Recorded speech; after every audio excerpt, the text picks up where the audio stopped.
meeting is being recorded. All right, everybody. It's been over a year, but we have finally finished the left-hand pillar of the periodic table. We have completed the alkali metals group, and so Professor Balderson is back to school us on probably almost everything, but certainly all that we missed, and for us to report our findings back to him. But I have to tell you, Ben, for both Chris and I, this has been like one heck of an initiation into an understanding of something that is like this weird paradox, because in some weird way, like, it doesn't actually exist at all. It's like quite the construct, right? But that doesn't mean that it can't kick your ass. And ours were definitely individually and collectively kicked pretty hard by this. So we're hoping that you were able to make at least as much, but hopefully much more sense of all of this than we've been able to. So Chris, good to have you back with me, of course, my friend. And Ben, Hello, hello. Welcome back, Ben. Nice to be with you again. Yeah, we were just talking about you at Flattoberfest when we were there, and that we just we started a new show. We're more in the debate world. I've kind of stepped away from the truther world. Got a little wild in there. Some of the things are not for me. As we know, I'm kind of more of a lab guy. So when you tell me that a jet plane will run without fuel, and I'm actually a turbine mechanic. I was trained by it in the Army. It wasn't glorious. I was a dirty, greasy mechanic, and turbine engines don't run without fuel. It's just, God damn it. Like, too much pain, too much. So we started doing more of the debate thing.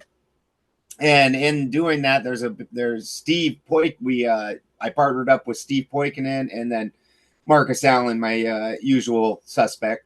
Jim and Rachel are having a baby. They're on hiatus. But they have an event in Pueblo that's become very popular, to the point where they're almost getting ready to make it where they're going to have like 10 nationwide events. And we're kind of hoping that you would come up, and we were talking about you. Oh, wow. So the Flattoberfest people, or No, Steve and Marcus? Steve does the event, Okay. and it's alternative media type event. Steve does more of the geopolitics and whatnot, and the alternative side of that. But a bunch of people of just alternative media types meet in Pueblo. And we were thinking you're awful close to that, and maybe you and Laura could come up and have a good time with us. And Marcus and I were discussing that. Well, that'd certainly be something that I'd be interested in looking into. So let's toss that around a bit and see if we can work it out. Sounds good. For sure. All right. Nice. All right. So I am thinking. So when I was reviewing all of this, now some of this stuff that you were with us last once we had completed hydrogen, which took us about 3 or 4 months to complete, and then the rest of the elements we were able to complete, a little bit faster. You managed not to join the cult of hydrogen. That's correct. That's right? No hydrogen cult. We have experimented with a bunch of different ways to sort of approach this, and it wasn't really a few of the elements we made like an absolute mess of.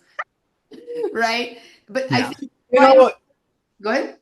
In your defense, some of the elements there is so very little known about. The inability to either collect up enough of it in order to actually start giving it a descriptive term that matches something that our senses can identify with, or the half-life of it so fucking short that it's here and it's gone.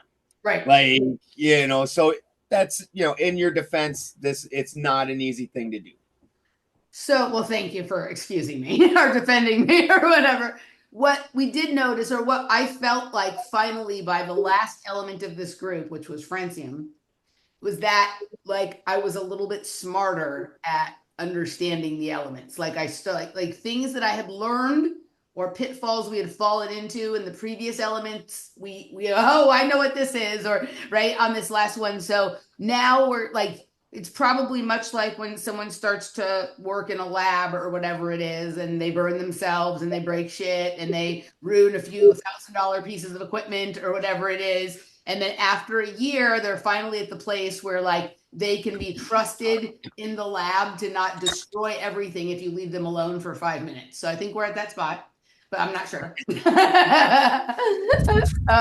So what we decided from our end, like I would love to kind of hear from you, like what you, as you kind of, I know you were sort of studying up on some of this in the background, what your sort of exploration of these elements have been. And then what I did was I kind of grabbed the two or three stories or oddities that I uncovered over the course of this, and I wanted to sort of present them back to you and see sort of what you thought of them. Like these were the things that stayed with me, because a lot of the shit I've forgotten, because some of the shit was all the way back last October, you know? And so, but the things that really stuck with me from our studies down the left pillar, and then, you know, also, you know, and I know that kind of Chris was a little bit more interested in this, but I agree with him about that, sort of different ways that this experience so far is getting us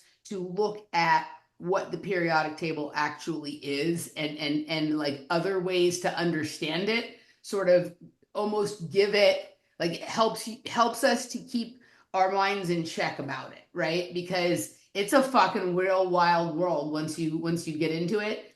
And it's one of these things that for something that might not exist in the way people think it exists, like fools have sure spent like a lot of time, money, and resources like with creating this sort of structure around chemistry and science and whatever it is. So would you like just come at us for a few minutes here with sort of what, because of the people who are hearing this show, where this show will go out publicly somewhere, whereas the other stuff is kind of a private series. I'll give a promo code so people can go listen to those shows for free. He and I have gone on for hours and hours about all of this stuff. And I'm sure that probably in 2 or 3 sentences, you're going to be able to cover what it took us all of that time to do. Like, let's hear sort of what you learned about this stuff during this time. Because when I mentioned this to you, you're like, I'm going to study up too. And then maybe we can kind of tell you about some of the interesting things that we sort of learned. And maybe this is where we kind of make the bridge from just looking at the periodic table sort of into alchemy. Like the understanding of these things requires more the alchemical way about you than just the scientific kind of way. So let's hear from you. Like, you tell us what you have discovered about the alkali metals in our year apart.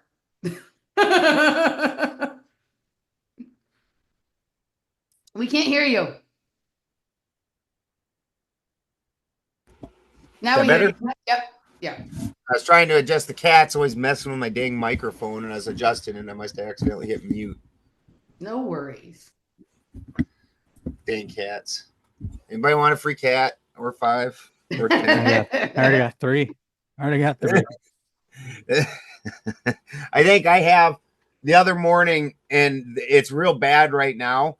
So, because I have a farm, so you never know exactly how many barn cats you have.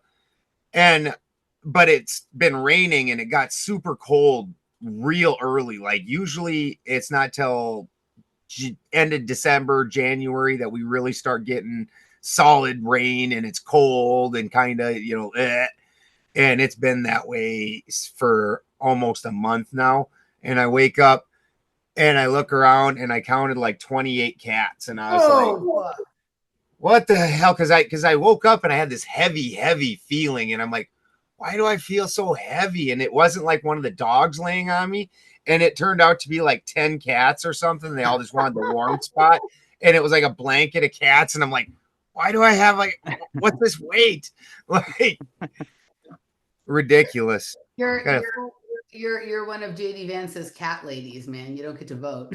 What Christy said. She said if she dies, I am now the mountain crazy cat guy. It's horrible. But what interests me the most is uh some of the pieces in the way that they will replace pieces in your body, like radium. Part of the reason that is such a problem is that it's so close to calcium that your body almost will be like, because one of the things when you really want to start breaking chemistry down to an easy level for people to start getting is it's just basically Legos. And the helium is an oddball. It's only in this particular column that you guys have been. Wait, we're not. Helium is not in our column. Let me just. Or not helium. I mean hydrogen. My bad. Yeah. Yes, hydrogen. Hydrogen is an oddball because it's just one. So when you're looking at the table of elements, there's actually numerous tables of elements. Mm-hmm. This one is actually an atomic table of elements. So the only thing that it's actually measuring is the proton. So how many protons are in this element? And then this is where you start having variances where, like with hydrogen itself, with the tritium, and we discussed this, and the deuterium, where now it's got a neutron where before it didn't. But for your typical stable element, the number of protons and the number of electrons is going to match.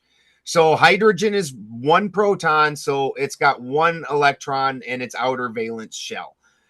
That puts it in this column because the rest of this column, what's making this the most stand out and why they have this isolated out is because when you're talking about Lego pieces, there's one electron in its outer valence shell.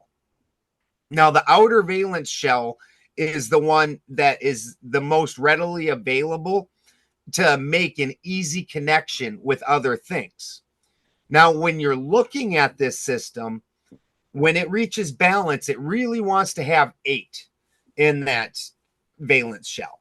And then it kind of reaches a stability point where it's like, all right, I'm happy now.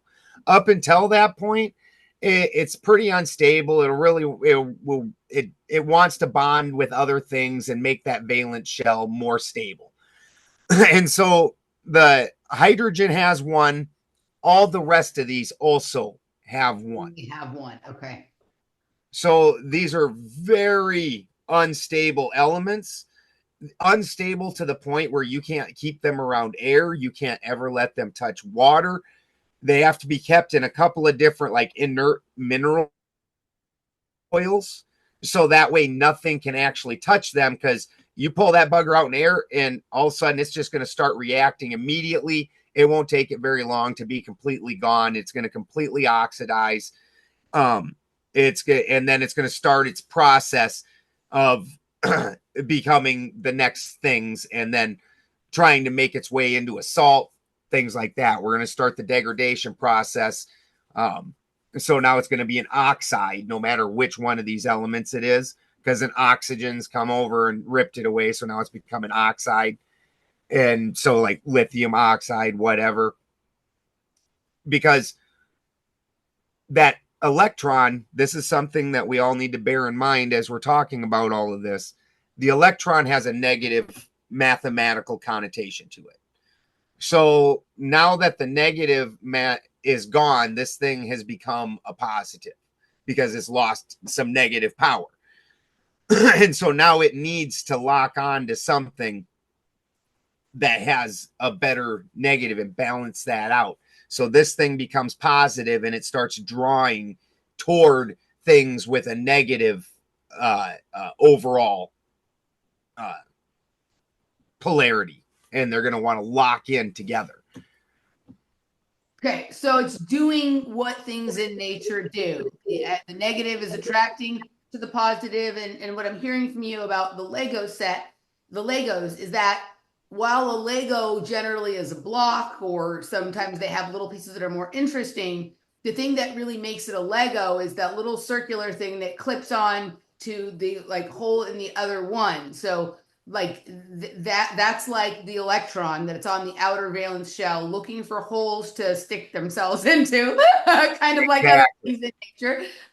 And it really wants to hook on to another thing. So we've all seen that, like when you take the Lego and you just put one little peg in one hole, it's not very stable. But if you put like all four, in particular, if you have two pillars with four each, so then there's eight, it's stable and the structure is firm. So that's why you're saying it's like Legos, correct? Correct. Okay, so Exactly. all And right. this particular set is the single Lego, so it fits everywhere. Okay. Everywhere. I I also am hearing that all of these unstable sync, because they all only have one, they're wobbly, they're unstable. It's kind of like a crazy chick who's always looking for like a good guy to latch onto, but she's so crazy that she creates problems wherever she goes. So like, dude, like sometimes you just gotta like put her in the closet and go out and socialize on your own because she will create problems. Okay. All right. That's exactly I'm right. kidding. I'm kidding. I'm just joking about like all of that. But we know people like this that are like unstable, right? And they some of them can do some pretty cool shit. Some of them are the most interesting people we know, but like they're always looking for stability by attaching on to other people or other situations or whatever it is to sort of gain some balance and to find an equilibrium that they don't have on their own. There are also sometimes people who like, or elements, and this is one of the things we noticed about these a lot of these elements is some of them are very changeable. They can be created from another element, or they can change another element into something else. And this is also a feature of some of these kinds of characters in real life for people, is that Until you reach thorium.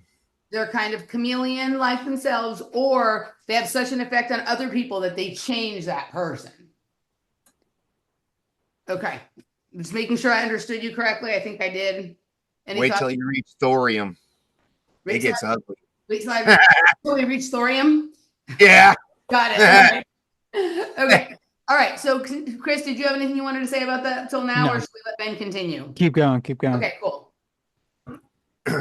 So also when you look at these, there's some other distinct features that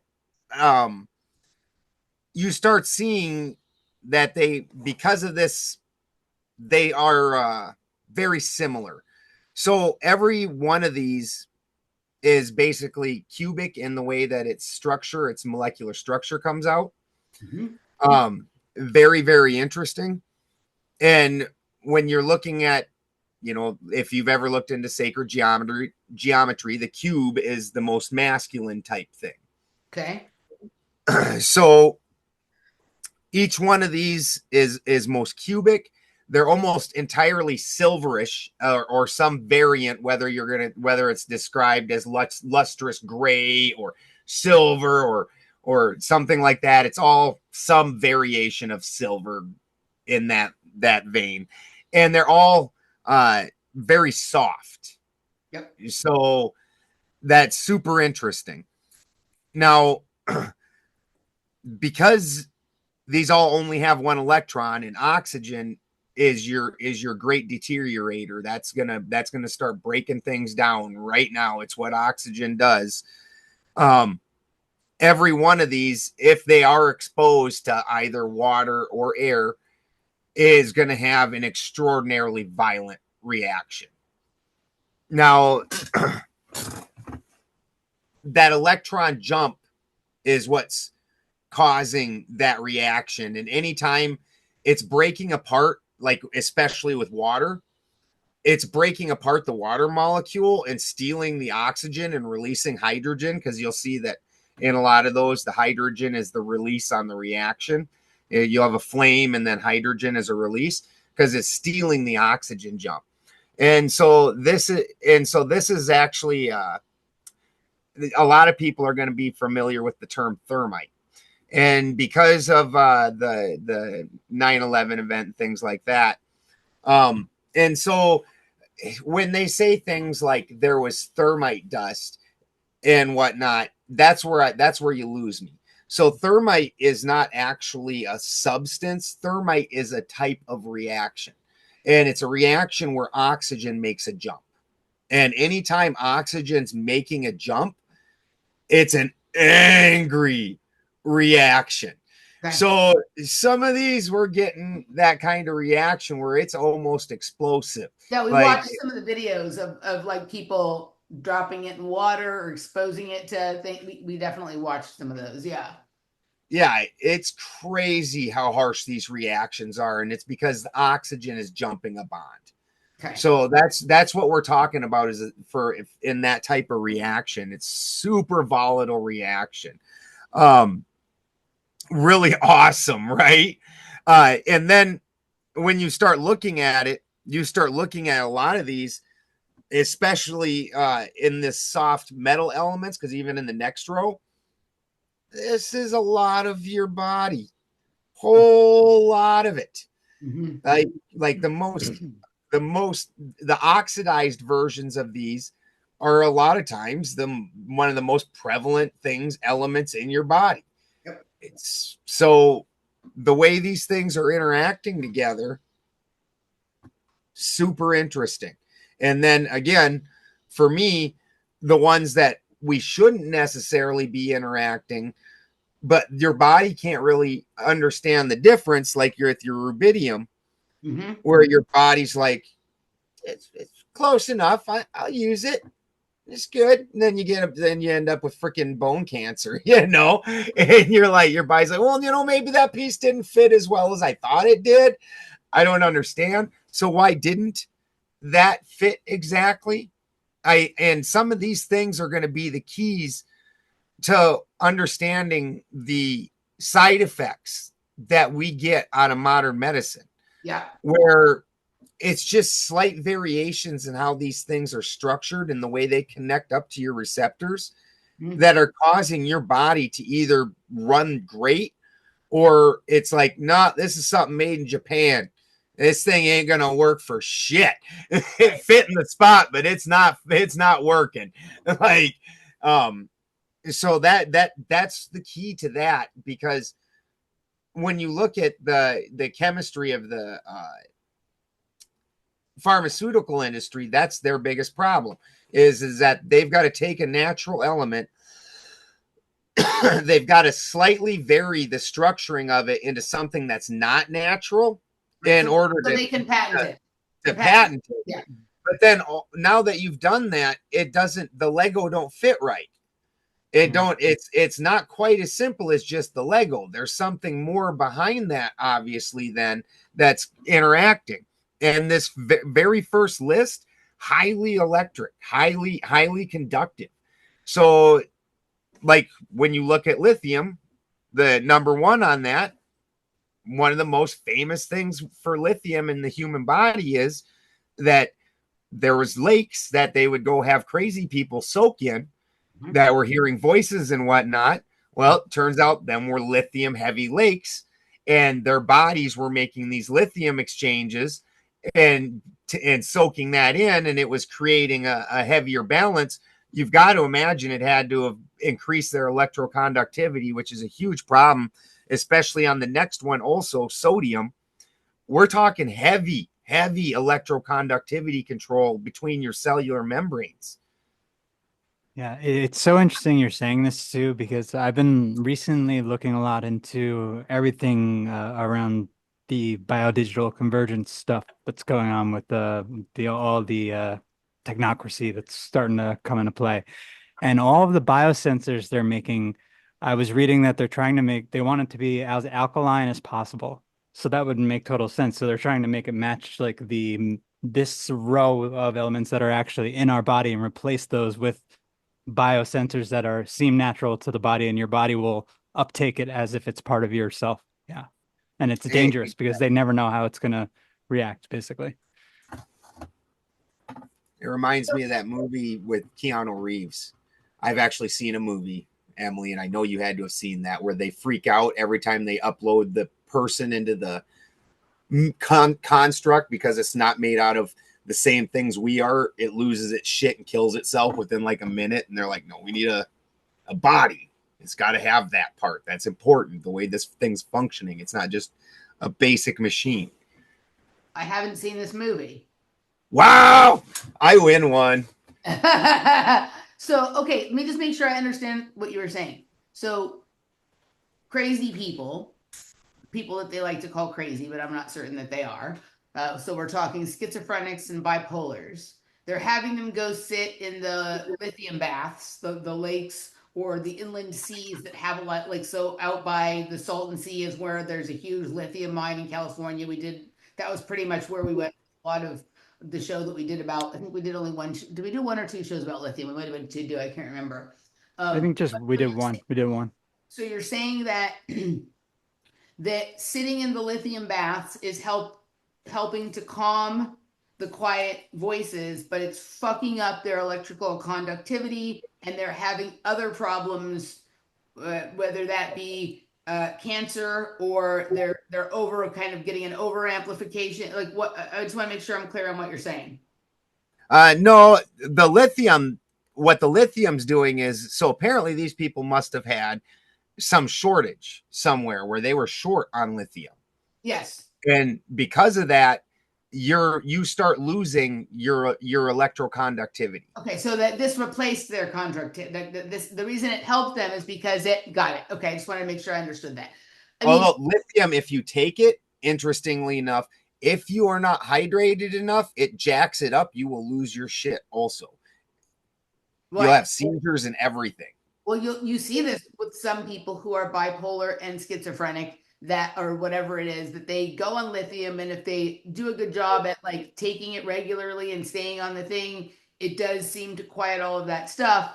But if they don't, and they go off sort of on a binge or whatever it is, then when they try to come back on it, if they're not well hydrated, if they're not well fed, all this, it seems to be worse before.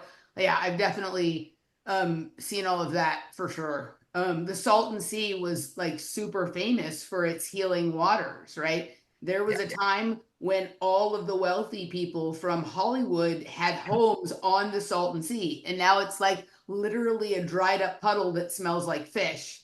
That is like literally what it is. Like, it's disgusting, right? And what they're finding under the ground, because there's like almost no water left there anymore, though, is now there is this huge lithium deposit that used to seep up into the water, right? And for whatever reason, I don't know if I buy any of the stories they tell us. My guess would be is like somebody found some pretty good use for that lithium rich water, and they decided that like letting people soak in it was not the thing, and it could be used for, we could just mine it and sell the lithium. Mine it and sell lithium. Like, let's also ignore the fact that like the highest percentage of UFO sightings in California are within a few miles of where that whole area is. So like, right, there's all kinds of things that could be happening. And then also, don't, like, all of our electronics and electric cars and all of this kind of stuff, right? There's like a million possibilities as to what could have been sort of going on there. But yes, right. Like, to me, like the first thing, what sort of led to the interest in the periodic table was based on something that kind of came up in like the regular Glass Bead Game, and then some experiences I had in life. I'm like, I started looking at the elements on the periodic table as if they were drugs, and I wondered if people were taking them.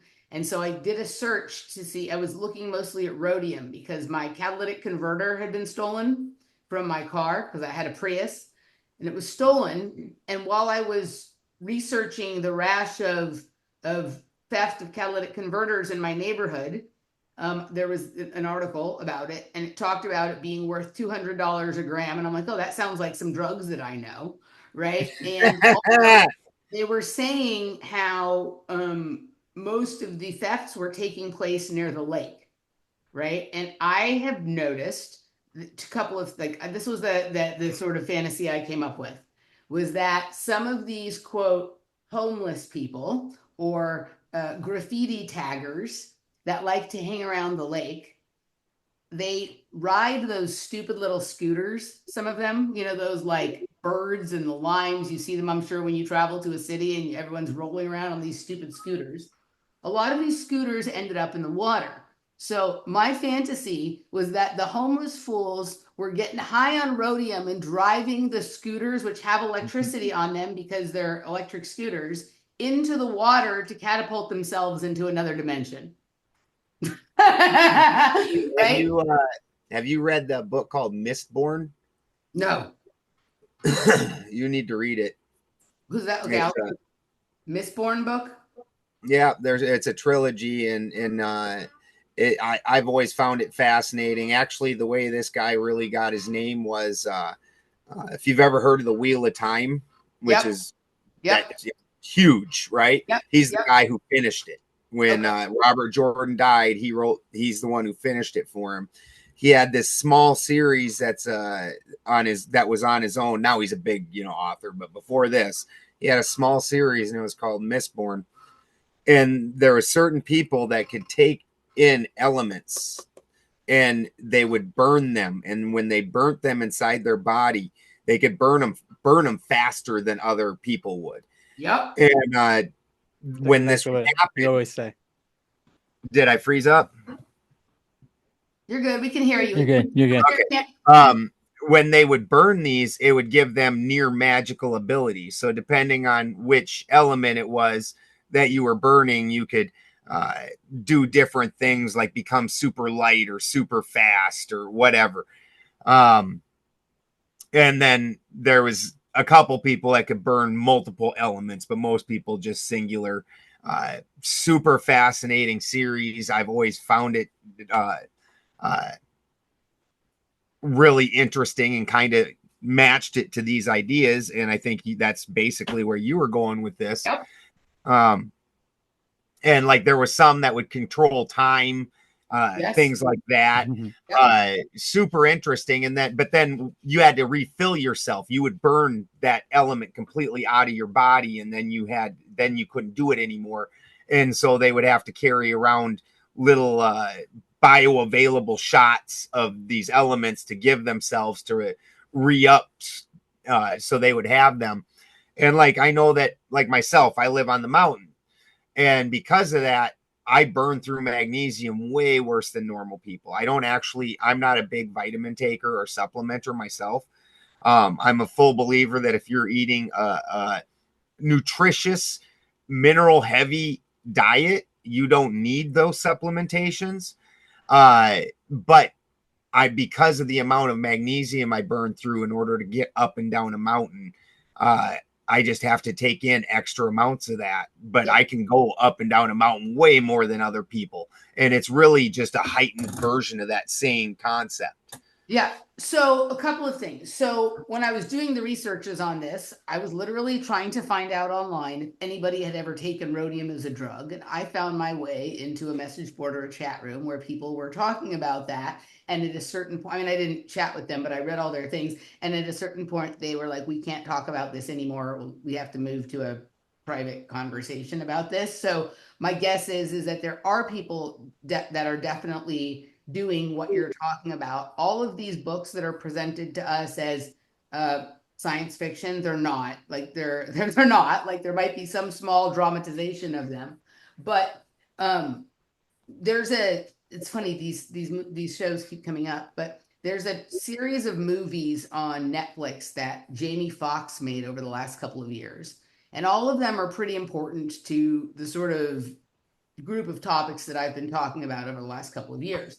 But one of them was called Project Power. That sounds a lot like what you're talking about. There was a drug that these people would take, and it activated something different in each person. Like if I took it and you took it, a different thing would happen because we took it. It's not like, all right, we both did cocaine and we stayed up all night chatting and smoking cigarettes, right? It was like some weird extreme thing, right?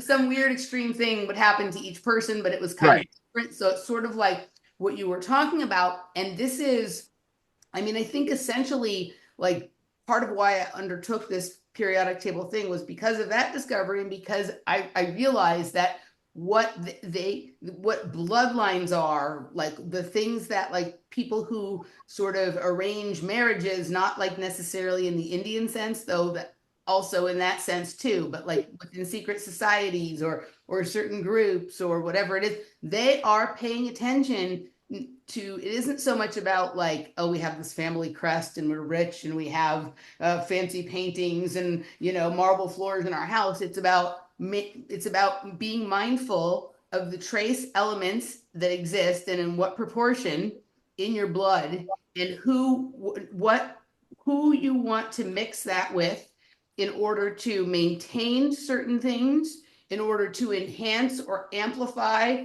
or create something more or better or different out of putting two things together. It's about what things you want to keep out because they will disrupt the thing. There's all of this.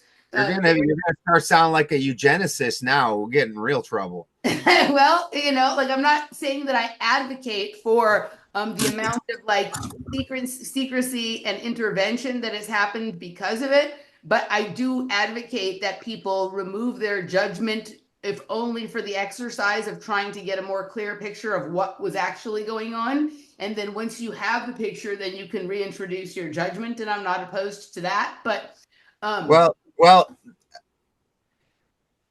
imagine I have this fantastic cannabis plant that has just got the most distinct attributes and characteristics, and because of that, it's highly sought after. Right. Could you imagine any better way to fuck that up than to just let anything breed with it? No, right? Yeah. Right. And I agree. I mean, this is where we get in. And you were speaking when you first came on about how you sort of got worn out on the truther community and maybe it's just not for you. Part of, you know, for some people, and this is said without judgment, for some people, you come into a situation or a story, you start to explore it, and you realize that the sort of allowed perspectives or the common or popularized perspectives within that sort of group, like they're interesting, but once you've familiarized yourself with them, if you can't really get any farther or any closer to the sort of answer you're looking for, then maybe you need to sort of step outside of that, not because you're condoning or because the things you even learned within the other group aren't true, but because it's not allowing you to see the whole picture. And if you can't see the whole picture, you don't actually understand why someone is doing the thing they're doing. What they're doing still may be immoral or distasteful or whatever, but when you're stuck in this one little area, you still don't even know why they're doing what they're doing. So let's get to why first, and then we can figure out if there's anything that needs to happen based on what you eventually learn. But we're all like, it feels like, you know, it takes a number of years of being in this place to recognize that just going after people who you perceive have done something wrong without even understanding the entirety of what it is they were doing and why, like, only it like got us somewhere, but like an inch across the field in 20 years. And I would like more progress than that. I would like to run the field and then be like, okay, I've seen the whole field now, right? And I liked the move that was made at the however many yard line or whatever it is. Let's go back and see what happened there, where things seem to, whatever it is, right? You know, and so I'm sort of with you on that. And you can't start looking into some of this stuff and go, I wonder if the perception that I was indoctrinated into about eugenics through like the truth community or whatever, this is it, right? We all did it together. It wasn't something one person did to another. We all did it together. It's just like I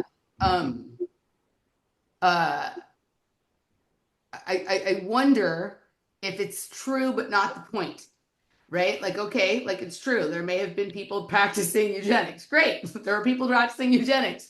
But the point, even though it may have included doing things that we consider to be questionable, that may be true, but maybe the thing that they were after or looking for or trying to understand or whatever that wasn't what they were after, but that happened in pursuit of the thing they really were after. But if we don't actually step outside of this thing to go find out what it is they were actually after, we can't even make an accurate judgment about what the thing we thought they did that was wrong really even means. It might even be worse than we think, or it might be not. It might, who knows?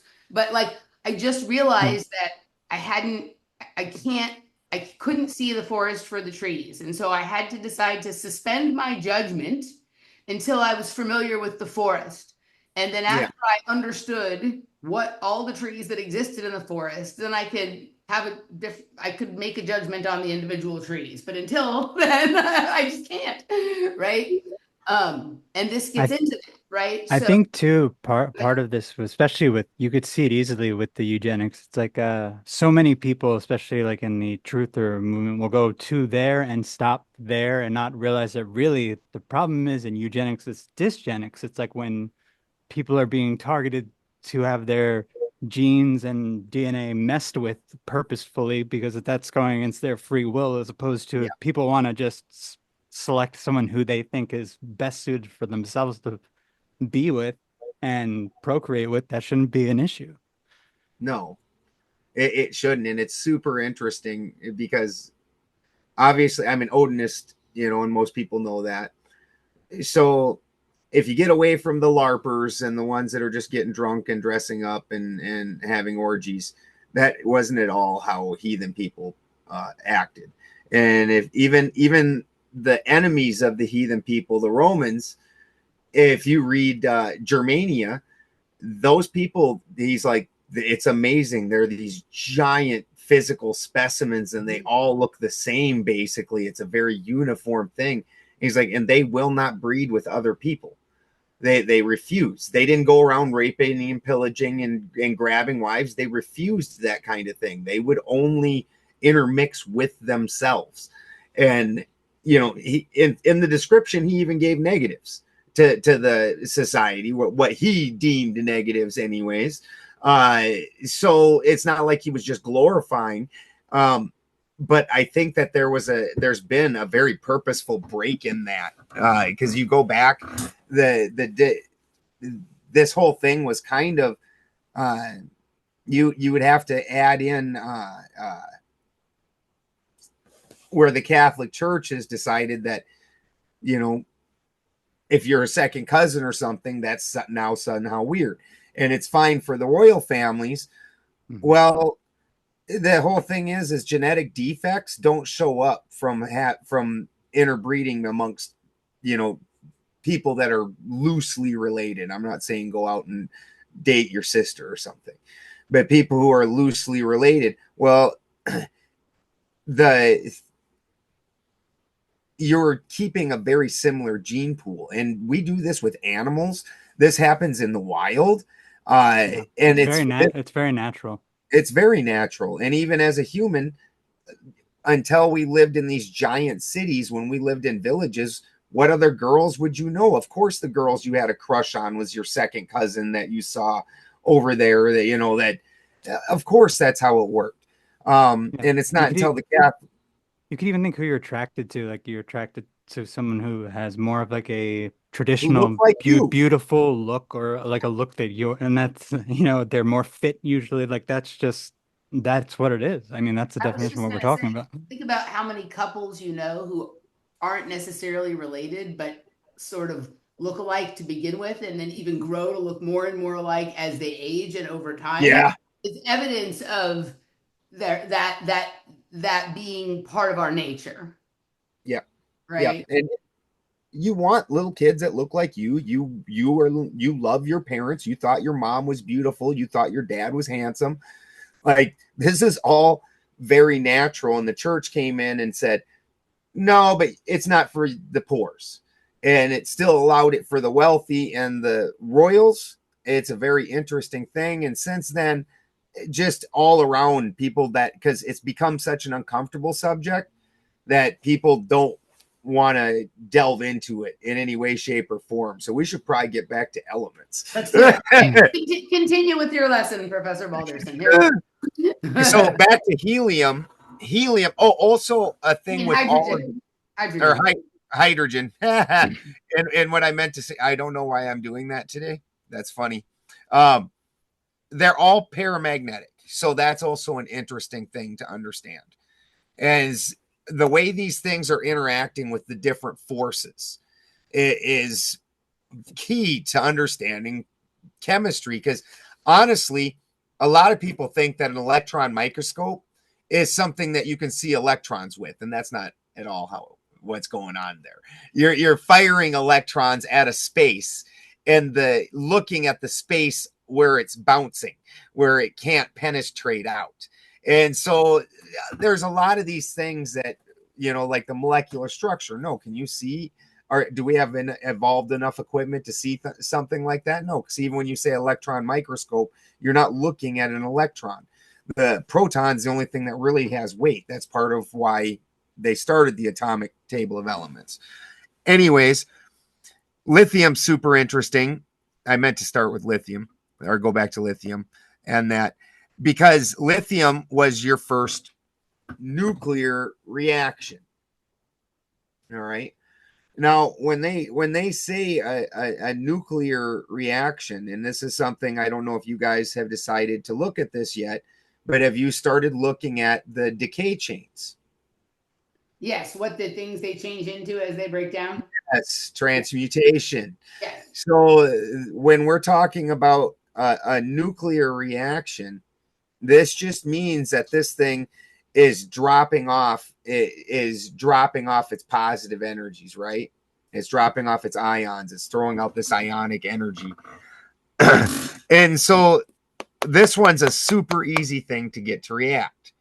Now we keep it in a nice battery. It works out pretty good. All these carry a lot of electricity. They all transfer heat really easily, which is basically the same thing as electricity when you start actually looking at energy. Heat is a byproduct of electricity that's not able to go through. So is light. So is sound. Like the transference of energy. This is the entire universe, guys. And the resistance creates all these different byproducts. So it's all kind of the same. It's all really the same thing, and it's just different orders of it. And this one was the one that they immediately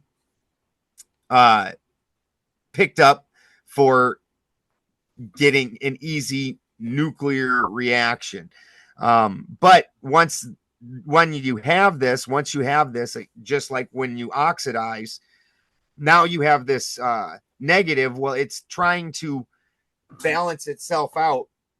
And so this is where you start looking at like your salts. The way your salts form is your lithium chloride, and it's got an oxidation. It's oxidized, and then you put it in with potassium and potassium chloride, and then you get these two to balance each other out. And then you're going to start forming salts, things like that, and something more usable for a person or for a plant or whatever. Okay, so since we're getting to sodium and potassium, these like the sort of all that we looked at, there was the things that sort of, I mean, hydrogen obviously stood out for all the wrong reasons, right? But like I said, it really shouldn't be in this list because they can't even isolate it down into any of the other things that are on this list. It's that one electron thing. Right. And that's only got one proton, so it has to have one electron. So the elements that sort of captured me the most were sodium, potassium, and cesium for me of this list that we looked at.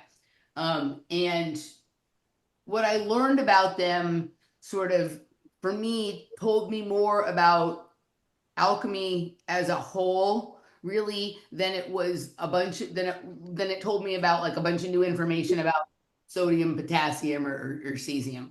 And I wanted to, I've been trying to figure out how I'm going to do this, right? Because I don't, when Chris and I did it on the show, I read, and I kind of feel like to impart what I need to, I have to read again, and it's kind of a long reading, but I think that this is really, really interesting. And I think this gets into the conversation that we had as we started this about the role of the alchemist in the alchemy, right? And about this sort of,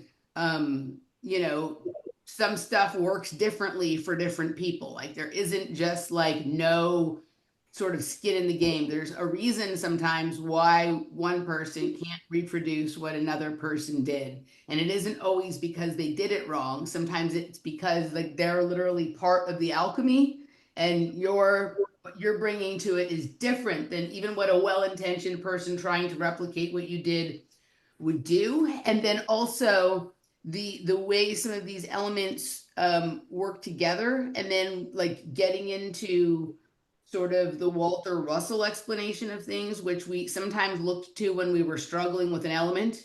What does Walter Russell say about this element? And the most important thing that we learned, and we remind ourselves of this in every show, that Walter Russell says the elements are not substances. The elements are the conditions that give rise to the substances, which goes a long way in explaining why some of these elements seem to be able to appear out of nowhere. Like they don't go and find the element, they do something to other elements, or they somehow seem to create the elements out of nothing in order to study them. Or it's very weird, right? Electrolysis is a big one. Yeah. It seems like about there is, especially in this lower list, a bunch of them you can't isolate without electrolysis. So when we were studying, we did sodium and then we did potassium. We had a couple of shows about sodium, and I actually found this really cool article about sodium, and I think I even sent it to you, right? That was informative. But then when we moved to potassium, I found this book called Sodium and Potassium, the play of Kamala and Kali. And I thought, well, that's interesting and also timely. So I'm going to order this book, right? So I'm going to order this book, and it's a short book. It's 24 pages.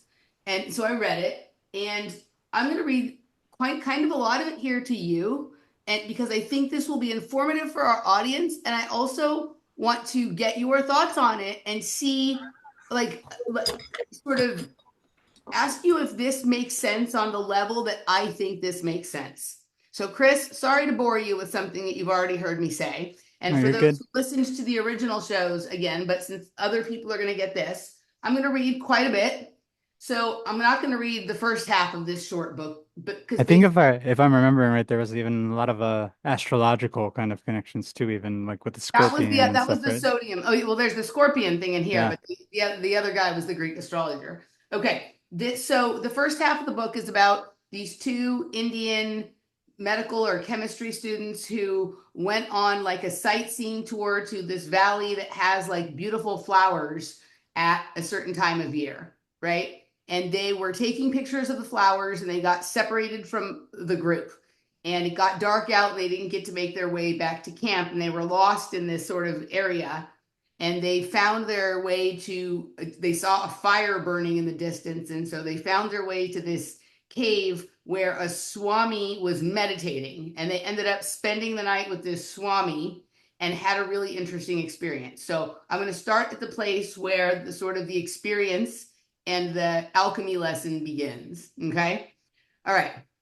So they've just eaten dinner, and now the Swami is offering them some fruits for dessert, and we'll pick it up here. Do you need something else? Asked the Swami. He offered them an apple. Sorry, would you like some fruits? Swami Ananda broke the silence as he took out a few apples and other assorted fruit from a basket nearby. We took an apple each, wiping the apple with my fleece pullover. I promptly bit into the juicy fruit, but Srini was still dilly-dallying. Do you need something else? Asked the Swami. Yeah. Would you happen to have any potassium permanganate by any chance? He asked, and then seeing the Swami's uncomprehending face, added, to disinfect the apple with. I was embarrassed by Srini's flippant remark. What was he thinking? Suddenly remembering the fundamentals of hygiene in a cave in the middle of nowhere? Swami Ananda didn't mind the remark at all. In fact, he found it quite amusing. He said, instead of bothering about a trivial compound of potassium, why not directly invoke the source of all of its energy and power? He said, mumbling some strange incantation as he passed his hands over Srini's apple. What did you just say? I asked with a certain degree of suspicion. A Devi mantra, he replied with a straight face. Which Devi? It was Srini's turn to be curious. Again, the Swami gave us a sizing up look. What I'm about to say may not make much sense to your scientifically oriented minds, but because you've asked, I'll say it anyway. Srini, since you were making such a fuss about your potassium permanganate, can you tell me the chemical symbol for potassium? K, of course. Why not something starting with P? Srini was the star student of our batch with a strong background in chemistry, but for once he was caught on the wrong foot. Suddenly he regained his footing. Ah, how could I have forgotten? The Latin name for potassium is kalium, of course. Thank you, Srini. You've just answered your own question. Both of us exchanged puzzled looks. Seeing our puzzlement, the Swami shrugged his shoulders. I guess I'll have to go deeper than that. Kalium, when interpreted in Sanskrit, is nothing but a conjunction of Kali and Iam. Iam means this, and Kali, you know. In other words, the name of the element is simply proclaiming, this is Kali. So now you know which Devi I was referring to. What a bunkum argument, Srini countered. Who in his right frame of mind would subscribe to the view that there is a possible connection between an Indian goddess and the metal potassium? For your information, the Swami interjected, the word potassium was coined much later by the English chemist Sir Humphrey Davy. Davy, like Devi, almost exactly, right? To be precise, who is given the credit for discovering this element in the early 19th century. And the reason he called it potassium was because the most common method of obtaining it was by leaching potash, which is nothing but plant ash kept in iron pots. Nonetheless, it is only really the English and French-speaking world that refers to the element by this name. In most of the other languages, including Germanic, Baltic, Slavic, Finno-Ugric, Altaic, and other language families, kalium or its variants are the preferred nomenclature. How could a wandering sadhu know all this, I wondered. As if reading my mind, he said, in case you are wondering about the veracity of these facts, feel free to cross-check them as soon as you are within range of the nearest cell tower. Look, I'm not buying your hogwash reasoning. This way you may as well convert the entire periodic table of chemistry into a pantheon of gods and goddesses. Srini butted in belligerently. Well, what's wrong with that? Replied the Swami evenly. After all, hasn't all matter descended from spirit? In that case, let's take another element from the same family, say sodium. What do you have to say about that? Srini was hell-bent on cornering the Swami and winning the argument now. The Swami remained unperturbed. Rather, he began to smile. That's a good choice, Srini, but before I answer, I want you to tell me about the indispensable role that sodium and potassium ions play in most biological systems, including the human body. There was something so forceful and mesmerizing in the Swami's personality that from arguing adversaries, he turned us into meek students, as if we were appearing before our professor for our viva voce. Recalling past classes in biochemistry and neurobiology, Srini said in his most serious voice, sodium ions are used in opposition to potassium ions to allow the organism to build up an electrostatic charge on cell membranes and thus allow transmission of nerve impulses when the charge is allowed to dissipate by a moving wave of voltage change. Sodium ions tend to be more concentrated in the extracellular fluid and potassium ions inside the cells, and this delicate concentration gradient is maintained by specialized ion pumps and channels. Very good, Srini. Now you tell me, if potassium is the expression of the power of Kali, what is sodium an expression of? Seeing him scratch his head, the Swami added, okay, here's a hint. You yourself said that the living cells float in an ocean of extracellular fluid rich in sodium. Yatha Brahmande Tatha Pindi. What is true for the macrocosm is also true for the microcosm. Which Devi emerged from the churning of the salty ocean? Lakshmi, Srini ventured tentatively. Yes, and the Latin name for sodium means that. You mean natrium? Indeed. One of the many names of Lakshmi is Netri, the one who leads. Netri and Iam together give you the Latin name for sodium, which, like kalium, is much more common throughout the world.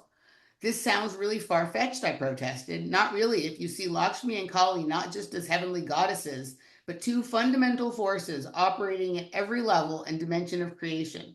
Lakshmi is the Shakti of Narayana, and Kali, or Durga, the Shakti of Shiva.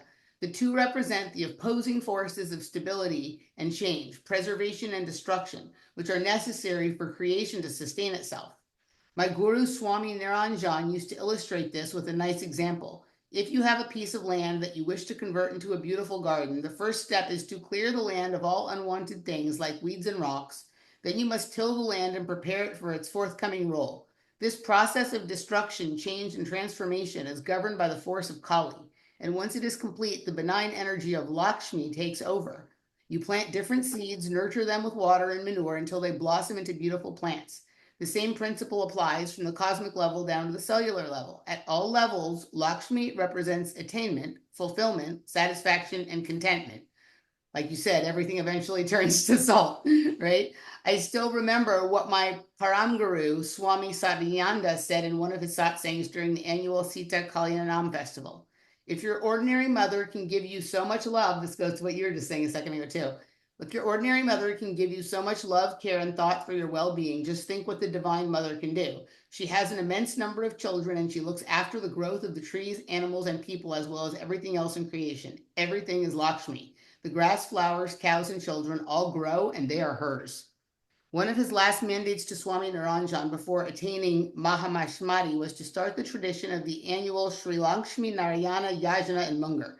He had once said, all the goddesses are important, but I regard Lakshmi as the highest because she is the goddess of Kali Yuga, the present age. And even if you look at the Devis from the Tantric perspective, where they manifest in the form of Dasha Mahavidyas, the sequence begins with Kali and ends with Kamala. That is Lakshmi.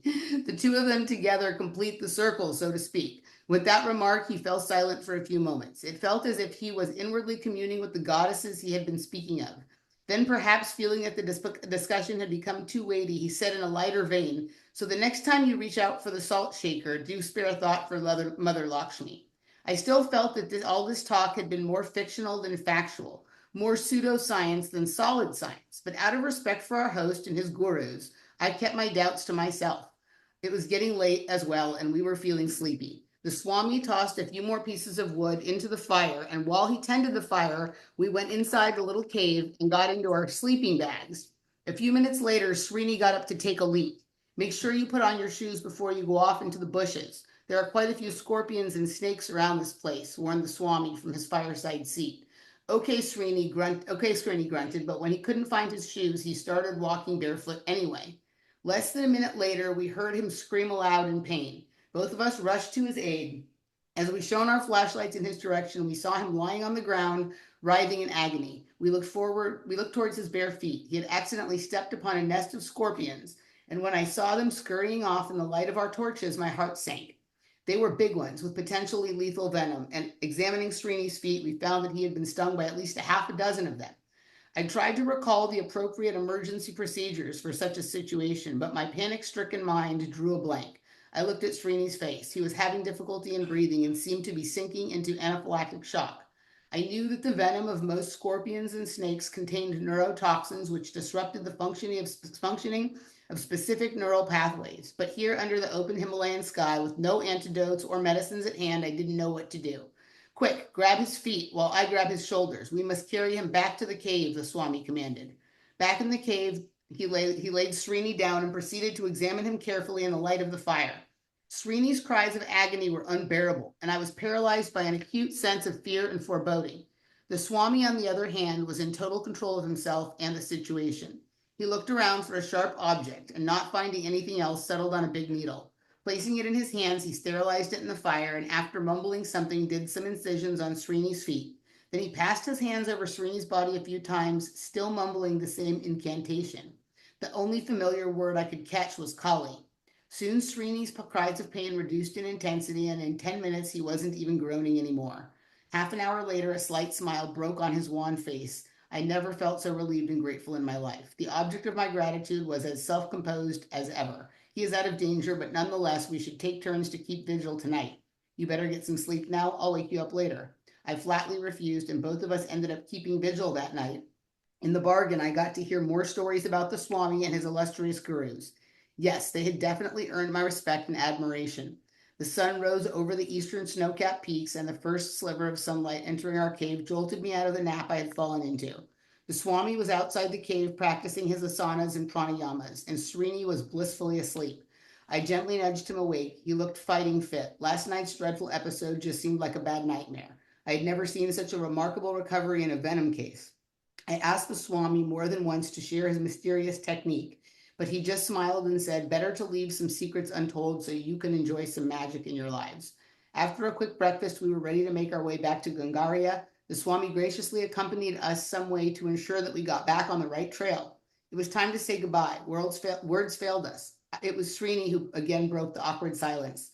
Thanks for saving my life, Swami Ananda. I don't know what magic you wrought, but I owe you I owe my life to you. Is there any way I can keep in touch with you? Any mobile number or postal address? Swami Ananda just sang a little ditty in response. Hariam, have no home, work nor food, nor money have I none. Still I will be Anandam. That is the theme song of a true sannyasin. Will you be staying here for long, I ventured to ask? I'm just spending Chaturmas here. As soon as the period is over, I'll make my move from here and continue my Parivarayaka life. Sannyasi yar kiska lagaya dam kishka. A sannyasi is friendly towards all, but friends with none. He may share a puff and a chat with you, but in a trice he's gone. With that parting remark, he waved to us and turned around to walk back to his cave. We remained rooted in our spots until he disappeared from our sight. We reached Gangaria safely and had a joyous reunion with our worry-stricken friends. Amidst the playful bonhomie and banter that is the hallmark of bosom buddies, both Srini and me completely forgot about this near brush with death. It was only when I got back to Delhi and returned to my routine at the medical college did the enormity of the incident fully dawn upon me. I decided to do some more research about this mysterious Swami Satyananda and his Bihar School of Yoga on my computer. I added poison and mantra to the obvious keywords and sent Google search engine on its chase. Amongst the many search results, one caught my attention. It was an article from a past issue of the monthly journal Yoga from the website yogamag.net. I downloaded the article and the closing words totally riveted my attention. Many years later, I came to my guru's ashram in Rishikesh. I am speaking about the Rishikesh ashram was many years ago in 1942 to 43 on the banks of the Ganga River. Surrounded on all sides by dense jungle, where at night your step might fall on a scorpion, an American family came to stay at the ashram. One day, the small girl was stung so severely by a scorpion that it seemed she would be dead within 10 minutes. Just next to the ashram was a police station, and from there somebody brought a constable. He brought a small knife with him, and with that knife, he removed the poison within 5 minutes. In another 5 minutes, the girl was completely normal. I asked, what mantra had you used? He said, Kali Kalka Tawali. The goddess Kali is the patron deity of Calcutta. I was amazed. I was raised by Arya Samajis, a sect which does not accept the concept of personal gods and goddesses. I was educated at a convent school with Christians, and many close relatives at home were Muslims. When I heard the name of Kali Kalkatawali, my entire faith was shaken. I said, oh, I know Kali Katawali. Kali is just a name and Calcutta is a place. So how could a poison be removed by just repeating those words? Gradually, my attention was caught. I asked many people and started to read books about Tantra and to practice mantra Anusthana myself. Since then, I have had so many experiences, so many wonderful benefits that it is not even possible to relate them. What I want to explain is that those words, Kali, Kalka, Tawali, may seem completely simple and ordinary to us, but for the man who has realized them, they are not ordinary at all. Those sounds which the rishis realized are not only simple words, but syllables full of power. This is why we say Shabda, sound is Brahman, supreme consciousness. There's power in a mantra, and to awaken this power, everyone should find a method within himself. Kali Kalka Tawali, wasn't that the mantra that Swami Ananda was mumbling as he was making those passes over Srini? I thought, and then on a sudden hunch pulled out a fat book on toxicology from my shelf. I hastily flicked through the tome, trying to find the common kinds of venoms found in Indian scorpions. What I found made me freeze. Of the 1,000 plus known species of scorpion, about 25 have venom that is dangerous to humans. The key ingredient of the venom is a scorpion neurotoxin, which is a potassium K+ channel blocking peptide. For a while, all I could hear in my head was the juxtaposition of potassium, kalium, and Kali Kalka Tawali. That's a true story. That's a true story, and the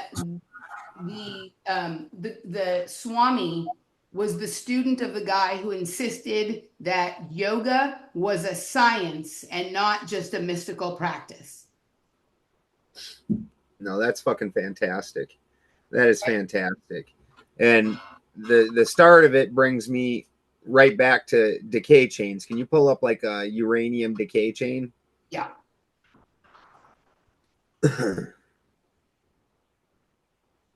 All right, let's go right here. Tell me which one you like. There's the one on the left, top left is fine. So as you can see, what's going on here is this thing's got way too many positive parts, and it can't hold on to them because it doesn't have a matching electrical the negative to hang on to it, so it just starts dumping it. And as it's dumping all these things, you can see that the uranium, it drops clear down here to lead. And lead, actually, part of the reason that they use lead when they're doing like x-rays and stuff is because it'll grab onto those, because it actually wants to yank onto them and do the opposite. Instead of throwing them off, it's grabbing onto them. Somewhere around the what's it called, bismuth area. Yep. Is right around where it because I can't really see what's going on here. I hope the people can, but right around the bismuth area, there we go. That's better. That's where it actually kind of, that's see all these ones underneath. Yep. They're grabbing. All the ones above are dumping. In this bismuth area there, that's pretty stable. It's not really doing either, but at least, you know, in a short term anyways, human lifespans. But all these are the exact same thing. And that's what he's talking about. So you can't take some of these and make them into another decay chain. They all run in this. So this is all one thing. And if you wanted to call it an energy or a spirit or whatever, every single thing in this chain is all controlled by this chain, and then all the byproducts of these things. So long before I undertook this study, I had already considered the fact that maybe the periodic table, like all of the elements, each one was equal to like a god or a goddess or a deity or a spirit of some sort. And so far, like that's proving to sort of be the case. You can find stories, be they biblical or from myths or whatever it is, that associate specific gods or specific characters to specific elements. The main thing that, and I like that you chose uranium to sort of explain some of this. When I started looking at the sodium and potassium, I started thinking about like the ion channels and the voltage gates and things like that. And they talk about this with fusion reactors and fission reactors and stuff like that too, right? So there's like what he's talking about here. There's the macrocosm, there's the stuff that happens sort of outside, and then there's this sort of smaller thing and what's happening inside of us. But all of this stuff is about communication across sort of a membrane, right? About like sending information or energy from sort of one domain to another and changing something from one thing into another in order to create energy or to release energy or heat or sound or whatever, right? There's so many things that I like about this story, but the main thing is this idea, and I think this is like what you do is kind of the place where so much of this kind of comes together. The scientist, right, or the alchemist on some level does this in the lab by mixing this with that or doing things that stabilize or cause reactions. But for many years, witches, magicians, like other kind people who brand themselves alchemists sometimes but are really something else, they're doing it with sounds, with vibration. They're saying mantras or chants or whatever it is, or in some cases they are drawing shapes that are kind of equal to the molecular structure of the elements that scientists are doing things in the laboratory with. And so as we've become kind of inducted into this understanding that a lot of these elements that were being told about through scientists in their, in this study, sometimes they don't even actually have the element to experiment with. And a lot of times, right? Like almost all the times, they're either taking a course of magic or energy in order to change something they do have into something that they want to have and to study, or they're quite literally, like, with their words or their description of something, like coaching whatever material that they have into doing a thing that it wasn't doing before. And if as Walter Russell says, the elements are not substances, they're the conditions that give rise to the substance. If you have this one thing in the universe, the universal one, like he says, like one form of matter that comes from spirit, and you tell it what to do, and then it does that. And when it's doing that, it's one thing. But when you tell it a different thing and it does another thing, then it becomes that thing, right? It's kind of like this. And to me, I guess, like what we're told alchemy is when we're little and we're reading the stories is that, and that's the person who can turn lead into gold or water into wine or whatever it is. And there's multiple ways to do that, right? You can do it at the chemistry level, or you can do it with magic, with enchantment, with telling it what to do, or drawing something out and instructing the reality that is within that drawing to materialize or whatever it is. And it kind of takes the periodic table from something boring that you learn in chemistry class, right, when you're a kid and you don't completely understand it, and connects that in a meaningful way to all of these more fantastic stories, which we really like, right? And a lot of us just want to only do the stories. Like, I'm one of them. Like, I love the stories. I find the science a lot harder, but understanding the connection between those things has helped me to have greater interest in the actual science, like the actual science, the thing that goes on in the laboratory. And I felt like this story was like really good at that. Oh, it's fantastic on Yeah. a bunch of levels. Yeah. There's a number of things that get brought up in that are phenomenal. My guess would be that there's a Celtic or Nordic, or, that Oh yeah, more people have similar stories to this that maybe have different words or different sort of backgrounds of the characters to describe them. a lot of it's the runes, what he was doing rather than those hymns. It's our runes. Yeah. So I understand in today's conventional world, the biggest thing that people see with runes is somebody with like a nose ring and dyed hair and a bunch of face paint throwing them down and telling you the future. That is not at all the way runes work. Not at all. Like, that's a very feminine thing, and runes are not feminine. It's so runes are supposed to be there. There's two types of systems in Nordic. There's Scyther, which is feminine, and Scyther doesn't have a lot of structure to it.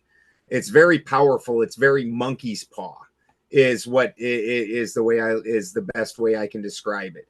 So with Scyther, like the monkey's paw, I want $1 million. The unfortunate part is, because it doesn't have a lot of structuring in there, it might not be the greatest thing, in the world the way it comes about. So on the opposition, for heathens, we have Galder, and that's the way runes are supposed to be used, is in the Galder fashion. How do you spell it? Galder? G-A, yeah, Galder. And so that's where the runes are actually sang, and there's a sound vibration that's being employed. So when they see this symbol, they know what song to sing. Well, see that symbol is. I'm just using it as an example. You can tell. That's not really a rune. That's okay. At some point in time, there's a guy named Stephen Flowers, and he picked up, and I'm not sure if he whole cloth invented this or if that's something somebody else picked up, but you can see that's a lot of that is after the Christian world, okay, and the heathen world mixed. Okay. You start seeing that symbology. Hold on one second and I'll show you.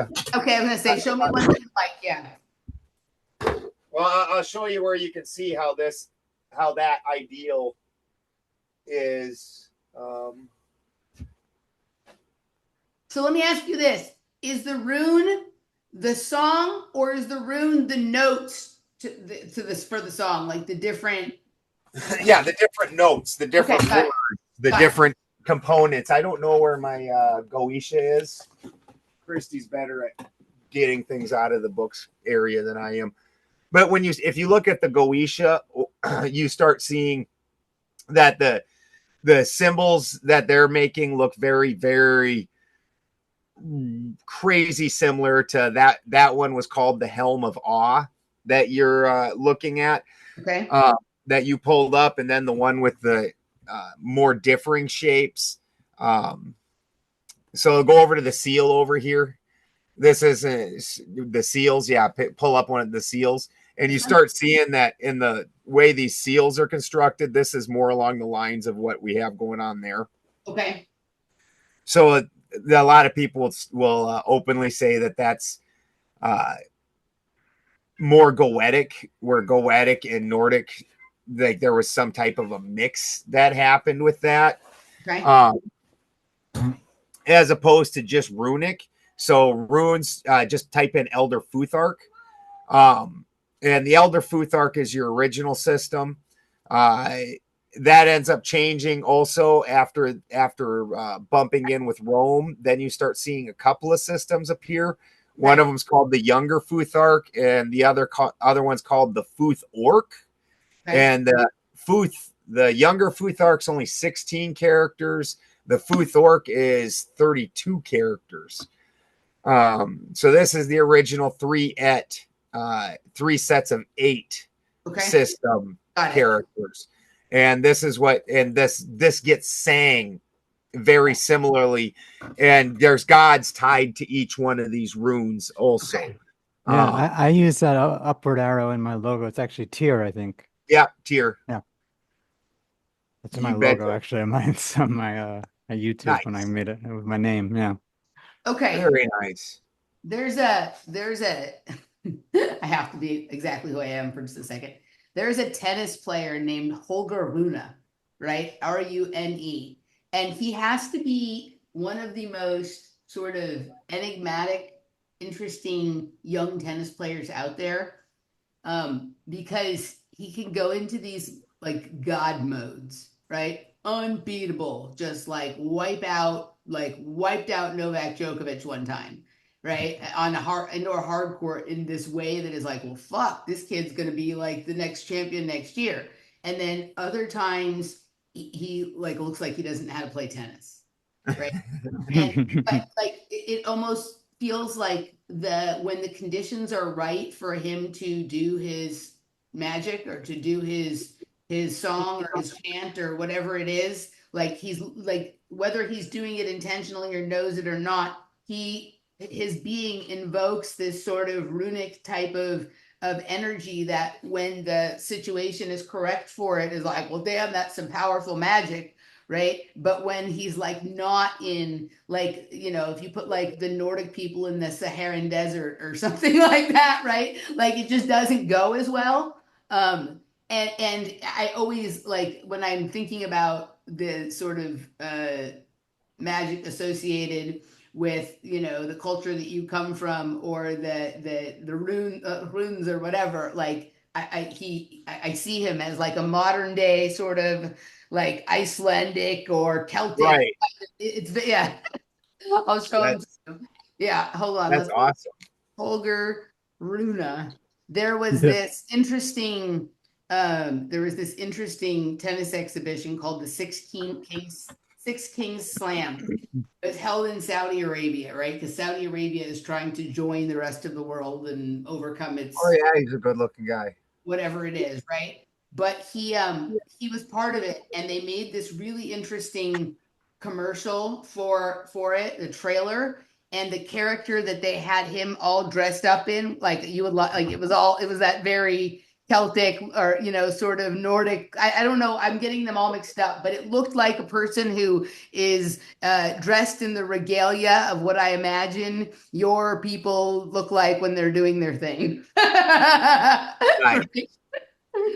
The way you describe him playing it, it's interesting. It reminds me of how I used to feel when I was playing basketball, because I played baseball, basketball, football in high school, throughout high school. Baseball, I was always good no matter what. But there, basketball, it was like I had times where I was not great at all, and then times where I did really well. And it was like the energy of the crowd would affect my mentality and how I was playing. And I really noticed it playing basketball. It was Huh. just, it would be like if I felt a good vibe and I felt like I was being accepted by the crowd, I would play great because my confidence was high, and it would almost be like a flow state would kick in. So I Yeah. wonder if that's what happens to this guy. I mean, I think there's a complicated mixture that like he's definitely left hand column or left hand right in terms of Hmm. instability, like right being Yeah, yeah. active and unstable and right kind of thing. But when it's like when he's on, it's like God mode, right? Like it's just like, well, holy fuck. So, all I right. So understand. and anything you wanted to add to sodium and potassium after that? I felt like I felt like this was one of the most meaningful things I learned during the course of our studies, so I wanted to share it with you. No, that was absolutely beautiful, and once again, vital for all living cells. It's a lot of people think your heart even is pumping, but it's a fact that you could not hydraulically pump No. that way and reach the miles and miles of veins and arteries in your body. You would have a hydraulic blowout. Like that's too much head pressure. So the fact is uh this is a bioelectric system also, and so I found that absolutely beautiful. um yeah, that's absolutely great. I don't think I could do it better than that story. um All right, so that takes us to rubidium. Which that's probably the one that is like stayed with me the least in terms of what we've learned about it. I remember we had some interesting connective tissue to Dorothy and her ruby slippers and something I can really, right? oh, the red from the flame spectroscopy. Yeah, Yeah. yeah, Makes yeah. sense, makes sense. Yeah. Yeah. Also, like we had covered rubidium like a couple of years ago on a conspiracy cocktail, completely unrelated to this project on the the periodic table, and I had moved into rubidium. Like I had found when I was researching people taking rhodium as a drug, rubidium also came up in that conversation. And then I discovered that there was like a DJ named Rubidium that actually had a very interesting backstory and whatnot. So this sort of that was part of the sort of collection of things that sent me off in this sort of direction of thinking that there's people who are kind of representing elements on the periodic table. And I feel like there are, and this is, I think, pretty common in like Masonic families and probably some other sects and groups and cults and or whatever it is that they name their children after sort of the elements that they're representative of, and they do this to sort of advertise to other people who are in the know who this would be an appropriate partner for, right? So if you've got a child, like let's say that you're um, sort of trying to control the destiny of your lineage, right? And you know that you've got a kid that is sort of accentuating certain characteristics from your family's bloodline based on who you combined with, then you might give them a name or an identity that only advertises this to those in the know. And I went down a pretty long rabbit hole about ruthenium and my mother being here as a like my mother being like basically here as ruthenium, and it took me to some interesting places of understanding the periodic table before we even started this sort of research. And I remember that rubidium was part of the trail that got me there, right? But this was before we kind of started all of this. I Um, remember. and so with that in mind, like the Wizard of Oz story with Dorothy and her ruby slippers, like this might be the way a family would add, or a group would advertise to the others who are in the know, like what this person is carrying in their genetics, right? Yes. Like if you, Makes sense. That's right? beautiful. Yeah. And it would be super interesting to track that also. Like, you know, because I mean, would the marriage equal the same as the chemical reaction would have been? Well, so this is with my family. Like, I'm not certain of this. This is just me opining and ideating and coming up with theories. I think my mom is ruthenium and I think my dad is radium. So my mom is 44 and my dad is 88, right? Which is interesting, right? Because 88 is obviously double 44. But if you add 44 and 88 together, you get 132. And 1 plus 32 is 33. To me, that seems like the perfect signature of a Masonically arranged marriage. What do you think? Oh, that's good stuff. That's good stuff. That's fascinating. Her dad was a Scottish Rite type of Freemason, right? And he was part of the Schizophrenia International Research Society for the entirety of his life, right? And those groups are highly interested in schizophrenia for a variety of reasons, right? And I think my mother needed to be balanced out by another element, right? Right. And once she lost that stability, uh, it was off to the races in terms of her wellness, right? And um, uh, yeah, and so I think that there's like a number of reasons why they do what they do. And some of them are very esoteric, and some of them get into the mysteries of that we're all interested in here and why we're here.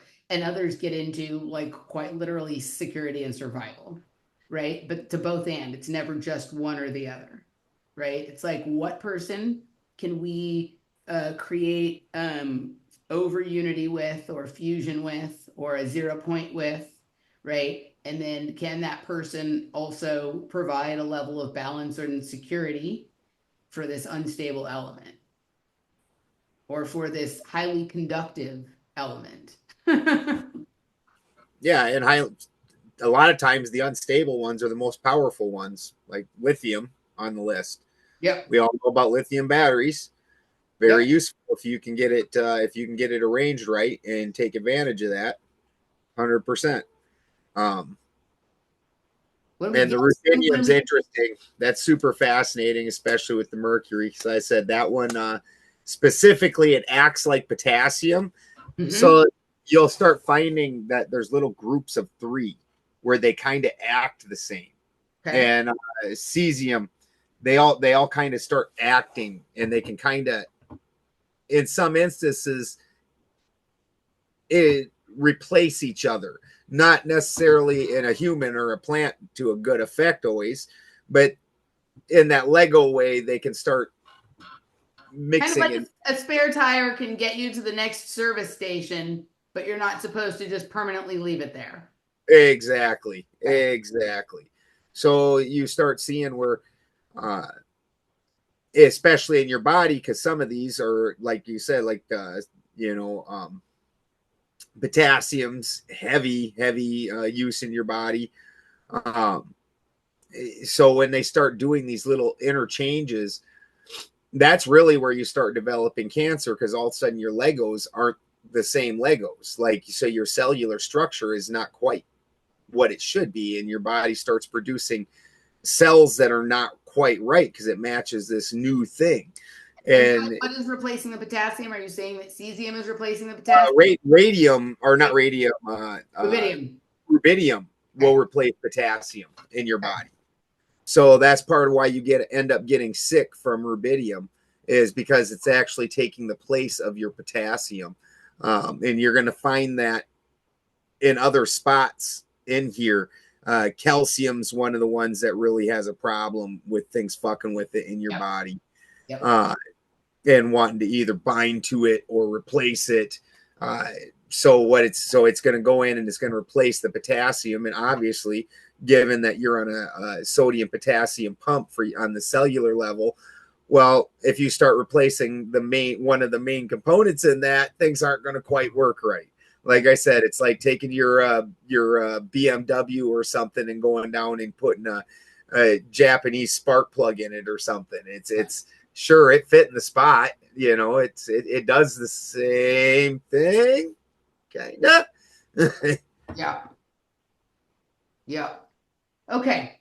Chris, did you have something you wanted to add here before we move on to cesium? Because cesium, I think, is going to be another.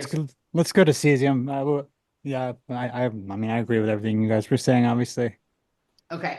So cesium, we did 3 shows on cesium. We looked at sort of just the broad topic of cesium. And then we also did a show on cesium 133 and a show on cesium 137. And so like my broad takeaway from it, and we spent like the cesium 133 show, we looked quite a bit at like the history of timekeeping devices and the atomic clock and sort of the nature of how they synchronized time across the world and how that made some changes to the reality, you know, and how sort of the introduction of these like clocks, these like large clocks that were on the churches, created this sort of keeping everyone in sync, getting to places at the same time in some of these different towns, got them to start metering and monitoring time on jobs. So basically like enslaving people to a 9 to 5. Like we got into a whole bunch of stuff that the stability of timekeeping that cesium 133 brought to the table, created for us. And then with 137, we really looked at it through the lens of the series Dark, right? Which is that series about time travel and dimensional travel that starts to happen when a nuclear plant is brought to town, right? And so for me, it was really interesting. Cesium, when it's doing one thing, sort of keeps time or creates sort of this sort of domain in which time is the controlling factor. And then with 137, it's literally like getting outside of time or escaping time or moving from one time to another, right? Like it's creating this this sort of like leap outside of that which 133 is sort of really good for. And I remember when you and I were talking on the show about like fission versus fusion, and you were like, no, it should be fission and fusion. You should like daisy chain them. Like the fission breaks everything apart, and then you put it back together with the fusion. And so, right. So it's this kind of like cyclical kind of thing. And so to me, it feels like the sort of the almost like the reality of what we're dealing with here. Like part of this unsettled feeling we all have and why we're looking for the truth is because we feel like there's been some false encapsulation inside of us, inside of some reality that isn't all there is, right? We've been like kept in time, and we're sort of interested in this idea of like jumping outside of it or moving to another domain in which time either doesn't exist or exists sort of differently. And of course, wrapped around all of that is this idea of free energy or 0 point or over unity or clean energy for some people or whatever, dirty energy for others. But those were kind of, you know, this sort of like the control of time or the measuring of it, and then this sort of like distortion or escape of time with the 2 different main sort of derivatives of cesium, or the 133 and the 137. So take us to school. That's freaking fascinating. I love where you went with all that. Again, similar to rubidium and potassium in the way that it fits and wants to structure with things. One of the big variances you're going to find between this and your other things is and this is really goes with what you were saying, where it's got this dual nature. is that it's liquid at room temperature, giving it more of a mercurial aspect to it. And when you're looking at, again, with time is one of those byproducts that you have to put in with resistance. So whether it's sound, honestly, this entire thing that we're living is just resistance. But time is resistance, and it's real easy to figure this out. So if you have a normal piece of wire, the way we're told electricity works, I'm just going to give the standard definition here, and you're putting in an extra electron over here, and then basically it's going and it falls out over on this side for all practical purposes. But even if you take and you look at it that it's, the energy is actually on the outside and not on the inside, fine, still transition of energy down this course. Now, when you take away the resistance, which is then becomes a superconductor, and a superconductor just doesn't have resistance. Low electrical resistance. Ruthenium is a superconductor. It's low electrical resistance, and that was how I started to think about some of these things. So yes. Yeah, okay. You betcha. So now we're talking about superconducting. And when superconducting, if I put power here, it exists here at the same time. Yeah. There is no transfer. They exist at both points at the same time. This entire transfer was time. That was resistance. And it doesn't matter whether it's funny because even biblically they have this, and in the Silmarillion they have this. There's all kinds of different tropes or religions or anything like that has it. When you look at it, like the Christians, it's God said, "Let there be light." Said. So he said some words. That was sound. Sound was first, then light was after sound, and then it just starts meeting more and more resistance. And as these things meet more and more resistance, that's where they supposedly solidify. Then is the idea behind that. Now, I think that's only half the story.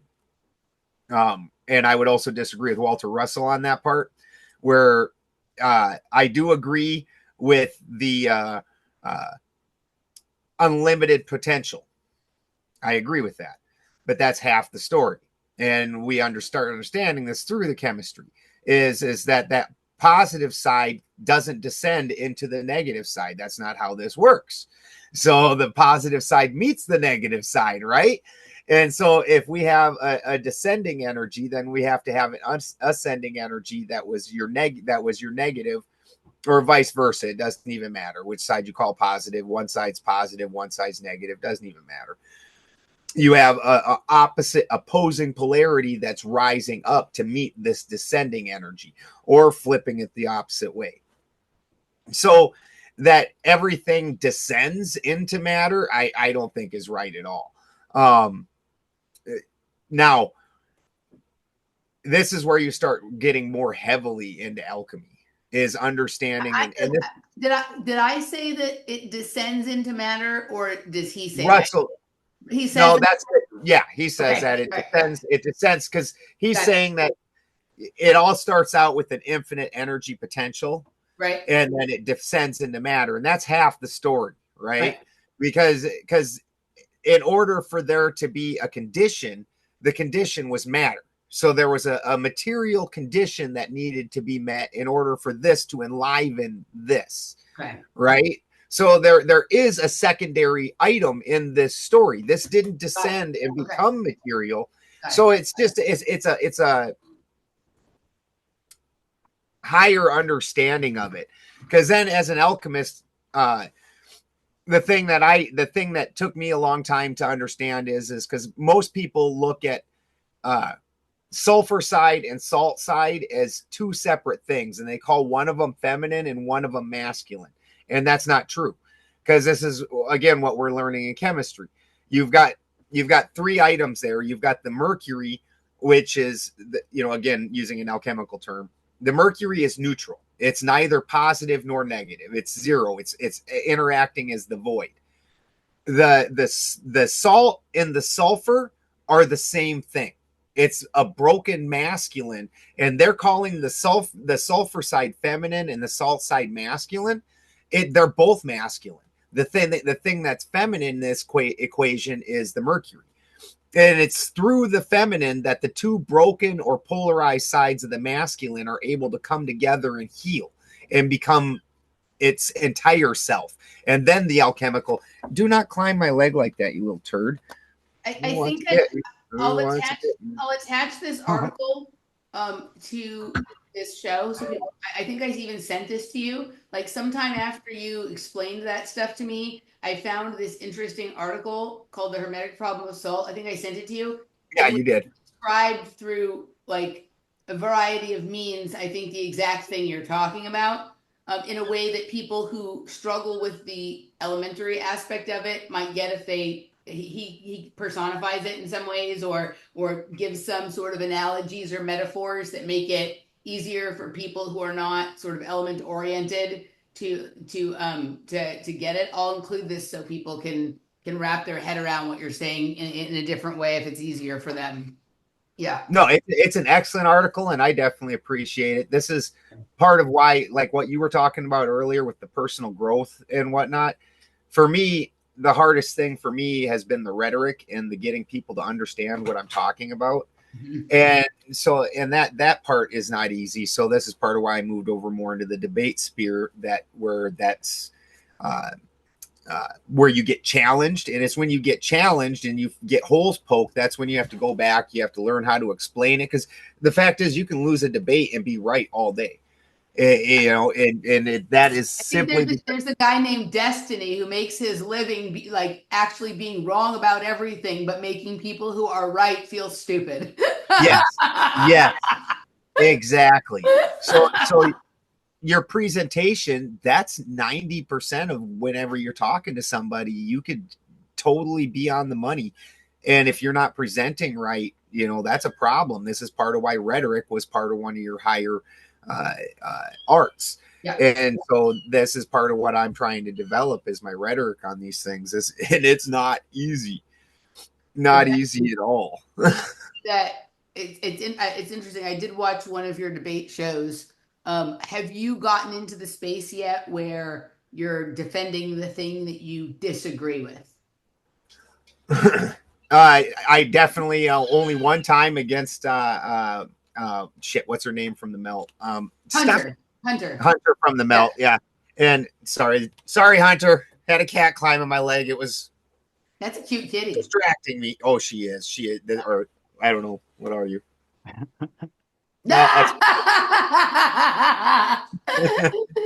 It's because you said that they're both masculine, right? You're confusing all the gender stuff, so you can't.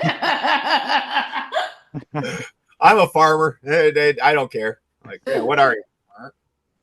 The rhetoric. So, like, I went to a school where we were definitely taught through the trivium and quadrivium method. So, taught how to think, not what to think, right? The best way that I have gotten better at presenting my argument coherently and persuasively is by learning to defend things that I disagree with. Right? Yes. Yeah. Hunter came in and wanted to debate whether Hollywood is still functional, and I had to take Hollywood's side. Oh, that was rough. And what was the other one? There was one other one I had to take the wrong side of it, and I'm sitting there defending. And oh God, it's Steve Poikinen. It was before he was on the show, and he stopped somewhere in the middle of it. He goes, "I never thought I'd hear Benjamin Balderson say pro Putin things," and I was like, "Well, hail Putin!" He's like, and we were all laughing about it. Like, yeah, you betcha. But that is exactly it. As if if you can poke a hole in it. If you can logically find problems with it and you're honest with yourself, other people also see those problems. Yep. And this is where you start having to go through and really work your way through things. And it's easy enough to have an idea and to understand it in your head, but to try and make somebody else understand that, and especially in a metaphysical, and when you get to metaphysical topics, that's like trying to describe the trip that you had last night to somebody that's never tripped. You're like, it was so meaningful. They're like, yeah, dude, you're on drugs, right? You're you know. That's the I'm convinced that until you can explain what you mean to a reasonably intelligent person who is open to understanding, right? If you can't explain it clearly in a way that they can receive it, you don't understand it yourself yet. So go back to the drawing board. Uh-huh. Uh-huh. Right? But back to the cesium, the mercurial aspect and the time would be, despite what a lot of people think because of the new age understandings, time is being constructed by Saturn, but that time would actually be because time is a function of resistance, that would be a mercurial thing. Yeah. Mercury, when you look at the way all systems work, you got positive and you got negative, and the entire system only works depending on where Mercury is. So wherever Mercury is, these two things are allowed to have their transaction, have their communication. All those things that they say about Mercury is literally just energy going. You all right? Goofball. Going from point A to point B. And so where those transactions can happen is where Mercury exists. If you, just like with your electricity, if there's not a conductor there, you're not getting any power out the other end. You know, you're like, oh, I got power over here. I need power over here. You don't have nothing to conduct it. And so it's super interesting. You're relating the time element on both the positive and the negative side of that. Both to cesium, and then cesium in and of itself being a very mercurial element in a lot of its different natures. That's freaking phenomenal. So cesium 133 is stable and 137 is unstable. Yeah. And they also, remember with the 133, they made that now the standard for various weights and measures as well as just time. Now it's like for the meter, the way they get a meter, cesium comes into play in the equations that they're using, cesium 133. So that cesium used to be used just to keep time, but now it's also being used to keep weight and volume and to meter movement and things because like that frequency of the I guess the crystalline cesium that they're using to keep the time, that's what they're putting into the equations now to get various measurements. Have you because math taking it into the because that's why they put time on a curve like that. They're saying that mass and time are kind of, that's fascinating.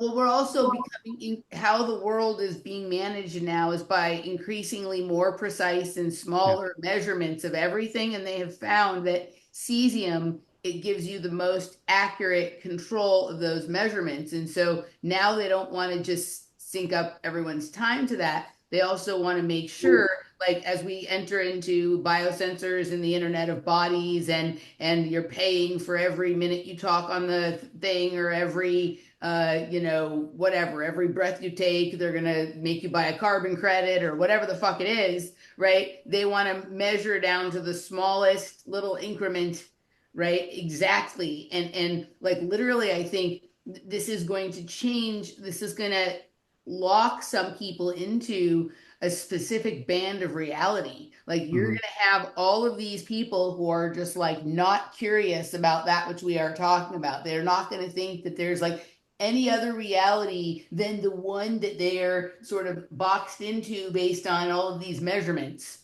right?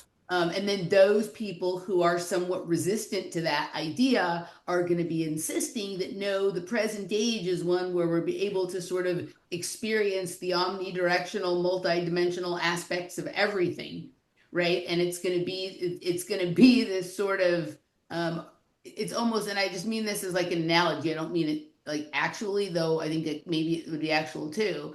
It's like are you being controlled by Cesium 133 or are you fucking flying free ball with 137? Right? Like it's kind of almost that type. If you go and watch, have you watched the Dark series, Ben? I haven't, but Brian got Netflix, and so I had been actually going to look for it now that winter time has hit us. We You are got starting to. you gotta watch it. Like it's so it's for all You the mentioned it like 3 times that we've talked, and it's in my yeah. mind. And Brian and I share. We're partners. We each own 2 plots of property, and we're farm partners. And so he got Netflix. Yeah. It'll take you all the way. You'll be able to finish it over the course of your sort of unworkable months there. It's Yeah, so it's so good. And it really like I think of all of these series we watch, this one is the closest to representing what's actually going on without a bunch of extra stuff added. Right? Um like the we were talking earlier about the you can speak the thing into existence or you can do it with the chemistry. That term "seize the day" comes from like the period of time in which cesium was introduced into the clocks in order to measure time more accurately, right? So like people think of seizing the day as being like this inspiring idea where you're going to make the most of your day. And sure, like there's one reality where that's true, right? But literally seize the like grab it, steal it, like keep it enclosed in this sort of you know um you know like I mean to me you could look at it from another angle and it's like well wow, I'm like trapped inside of that now, right? um it's like we don't think of like our language and our stories about all of these things as being related to what the chemistry around us is actually doing to us. But I think that's really what all the stories are about. They're like telling it to you in your face, but because you because we don't understand it, we're like, oh, this is a wonderful thing. Seize the day. That's right. Let's go. Right? you know what one will make people understand how what they're doing really it has a long-term effect on all of us. Have you ever looked up pre-World War II steel? I'm gonna look. What? Okay, low. It's called low background steel. Low background steel, you betcha. All right, let's take a look at this. Let's go to the Destiny's favorite research page, Wikipedia. Wikipedia.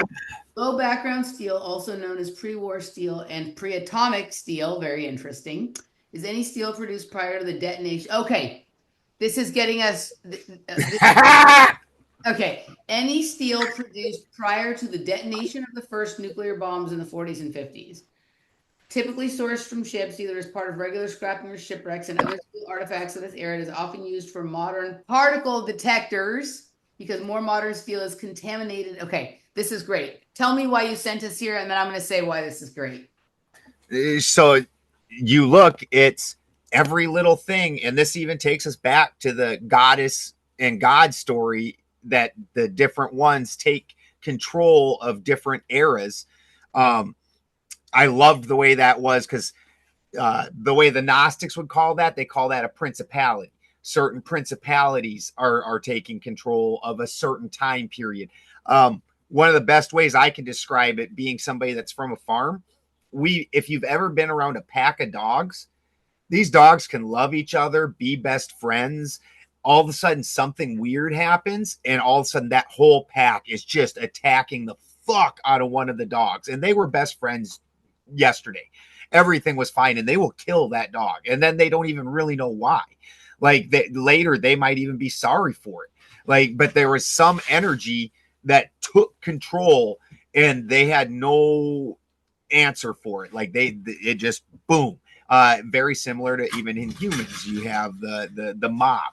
The mob, part of why the mob isn't intelligent is because a principality and energy will come in and suddenly you're willing to do things you wouldn't normally do because you're just going with that flow.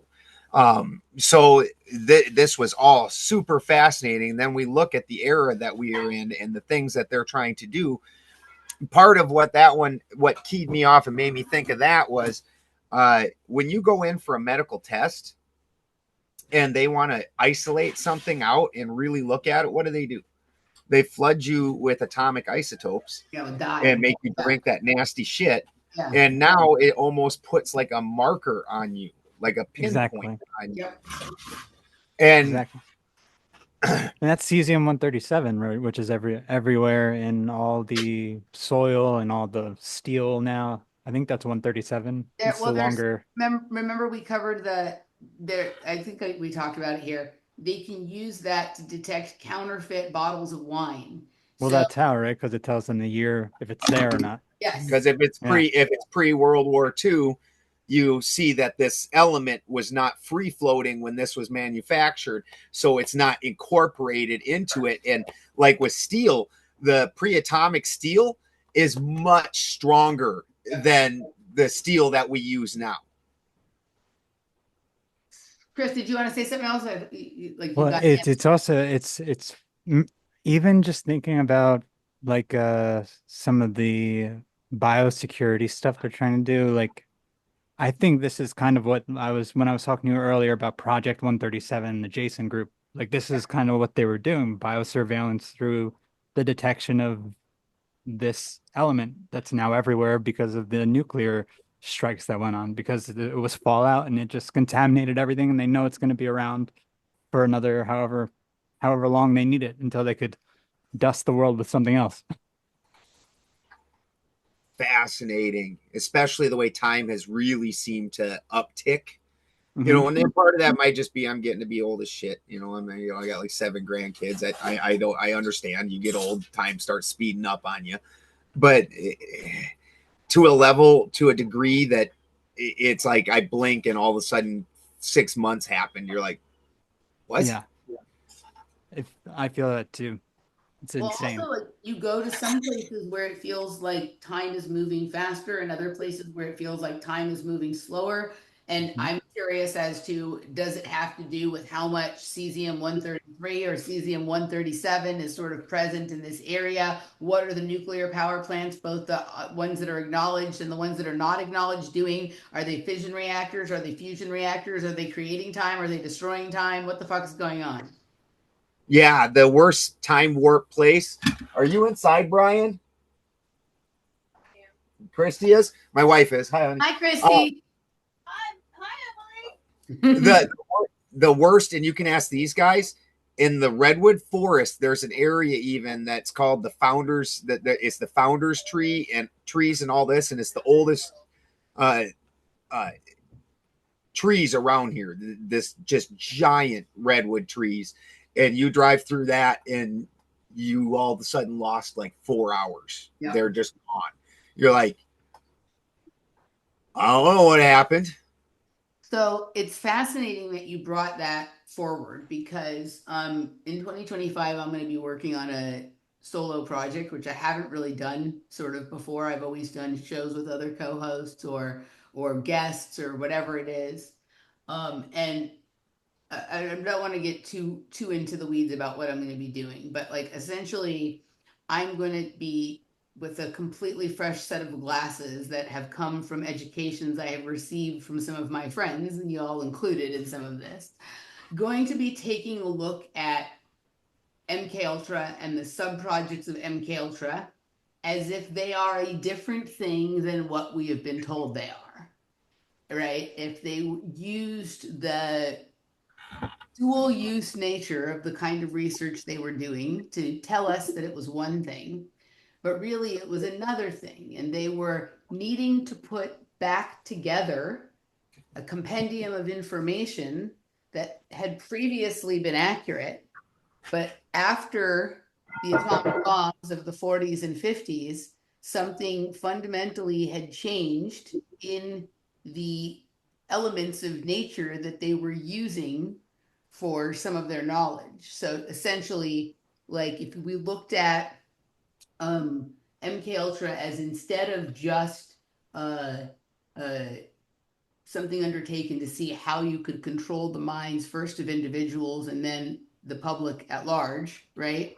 And instead looked at it as there are things that exist in nature that give us access to the unending amounts of information and sort of little all this other stuff that exists around us that we can't see.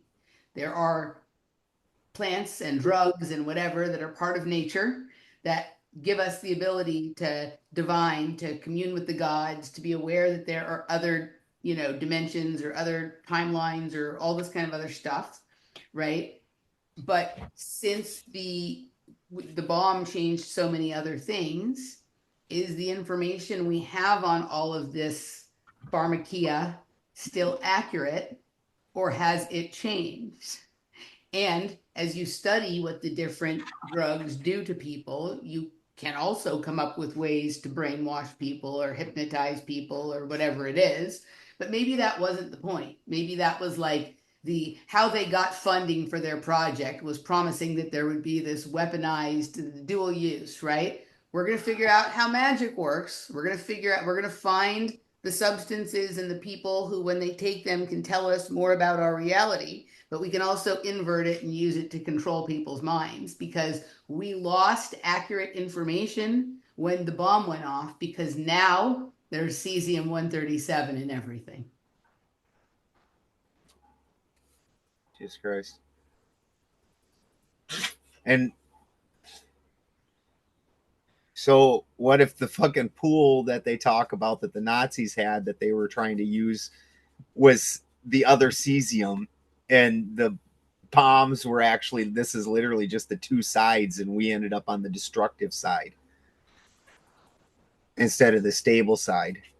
I mean, there's all kinds of implications. Like, I'm not doing this because I'm trying to prove that I'm right. I'm just trying to look at something that has made a certain degree of sense, but at a certain point, I just kept bumping up against a wall where I couldn't get any farther with the information, looking at it from the angle that this was a program to create mind-controlled patsies and manage the world that way.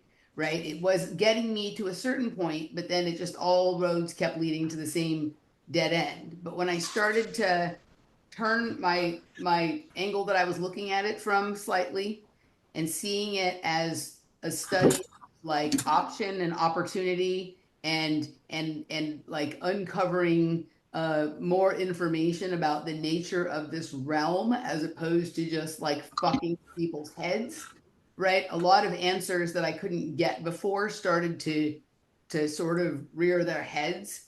And so even if all it does is like give me more information about stuff I'm interested in, and I turn out to be sort of incorrect about the premise that I'm going to take to do this research, like that may be so.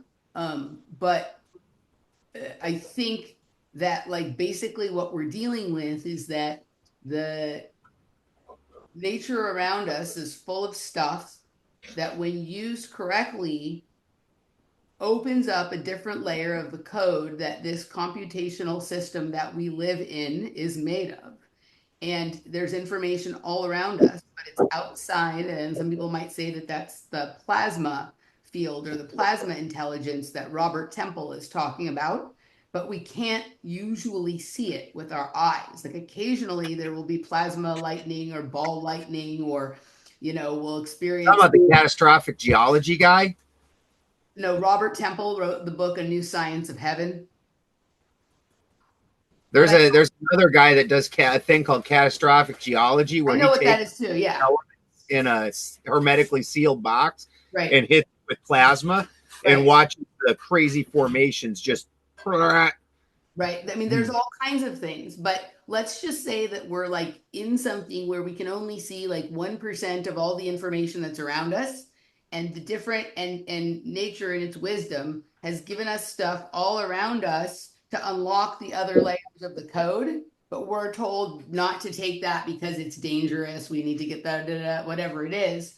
And if you want to study what layers of the code are unlocked when which people with which genetics take which plants in which location and what they find out and what they see, If you want to do that, but get the government or weapons companies to fund it, then the result of those studies also have to include a way to accomplish things in war. Well, a lot of too what you're Suddenly you talking have about, unending research money. Go ahead. a lot of the I know the MKUltra stuff is also related to what went on and still going on in Scientology. And they believe, I think, that you can replace like personality states with entities, Mhm. like, or bring forward different entities in a person, kind of like I mean, same thing as saying an element. If you're thinking an element is a god or a demon, Yeah, that's what the some of yeah, these MK Ultra guys I think were trying to do too, because I know that the guy Hubbard, he had yeah. all these L. connections. Ron Hubbard, Yeah, yeah. they were all working with intelligence, Well, these occult guys. your basic Gnostic premise is actually the same thing. Yep. That you're getting controlled by the archons, and the archons are actually, from what I've been able to pan out, the archons are basically the planets. So they're the you've got the fixed stars, which Polaris is God. The fixed stars are dancing in perfect harmony around God, and then you've got the archons, which are the ones that decided to not dance that dance, and so they're moving in their own particular dance. And the metals that are associated with each of those are metals that are inside your body Yep. substantially. And so through those metals and through what today we would probably call quantum entanglement, Yeah. you are being then controlled by the negative or positive aspects of each of those planets. It's through the metals in you making you want, like, Mars, where you got the war planet, and sometimes you want to fight more, and sometimes you want to. So through that, so the Gnostics have that same basic concept. I don't think it's as many spirits, but they're trying to overcome this influence in order to find the purity of you, because those elements that are inside you, that's part of your physical body, not the actual spirit of you. So the idea then is that you're trying to override all that to allow the purity of what you would be out past your physical form, which is being influenced. There's other cultures that think like, and I see it this way as a nutrition consultant, like a lot of people that I see that think that they're having their experience is that they're being attacked by entities or energies or demons or whatever it is. They have yeast and fungus overgrowth in their body. They have parasites. Like, in fact, when you go to the Amazon and you do ayahuasca, one of the ingredients in the ayahuasca is an anti-parasite. So literally when you purge, you're getting rid of the parasites in your body. And so many people on their ayahuasca trips see serpents and snakes and things like that. You're literally seeing externally or in your mind the thing that's going on inside of your body, right? And that now is leaving the body so that you can be purified. And so there's all different ways. Metals are one, right? There's Purge is the nickname for it. yeah. Ayahuasca, the purge is the nickname that they give it. Yeah. So, but I love that you brought that forward, because imagine with the steel, right? After, and people aren't sure for a while why the steel is not good anymore, right? And eventually someone realizes, wait a second, the steel started to get weak after the war. Why is that? And then they realize, oh, we explode, right? And eventually they study it and they see that all the bad steel has one thing in it and all the good steel doesn't. Imagine if you had spent hundreds of years putting together information about how nature and reality works, right? And then something happened, and the information that you had gained prior to that happening was no longer consistently true. You would have no Oh, choice but to go back and do all of those experiments again under controlled conditions, right? To see, like, if it happens in a lab or differently than it happens out in the real world. If we hydroponically grow some of these plants in the laboratory rather than pulling the ones that are growing naturally or whatever, do we have a different response from the subject? Right? Does it work differently in ceremonial rituals, right, than it used to? Like, what is happening, right? I mean, think about how weird it is. Like, we think of the Cesium-137 came in with the bomb or whatever, right? But there was probably other elements that came in through things that happened prior, or other broken down types of elements. And so some civilization that lived peacefully for a period of time, suddenly after one thing happened, everything is chaotic, just like you explained the thing with your dogs. And maybe it's because suddenly the food they ate was no good, the drugs they don't were taking to deal with one thing suddenly don't always do that. They either don't do it at all or they don't always do it. So it's not consistent, and it starts to create this level of chaos that leads to disorder and whatever it is, right? And think about even like the people that Dude, as control. a chemist, that would just this is so easy to see, just driving a person insane, because Yeah, there would be this invisible force that made right, things not work the way I know that they fucking work. I know it works this way, and now it does not. And it's more than just the steel. You can go back to, they say the soil in and of itself is deplete since the nuclear bombs. That it's, we do not carry the same nutrition in our food because of that, because correct, that's sitting in our soil.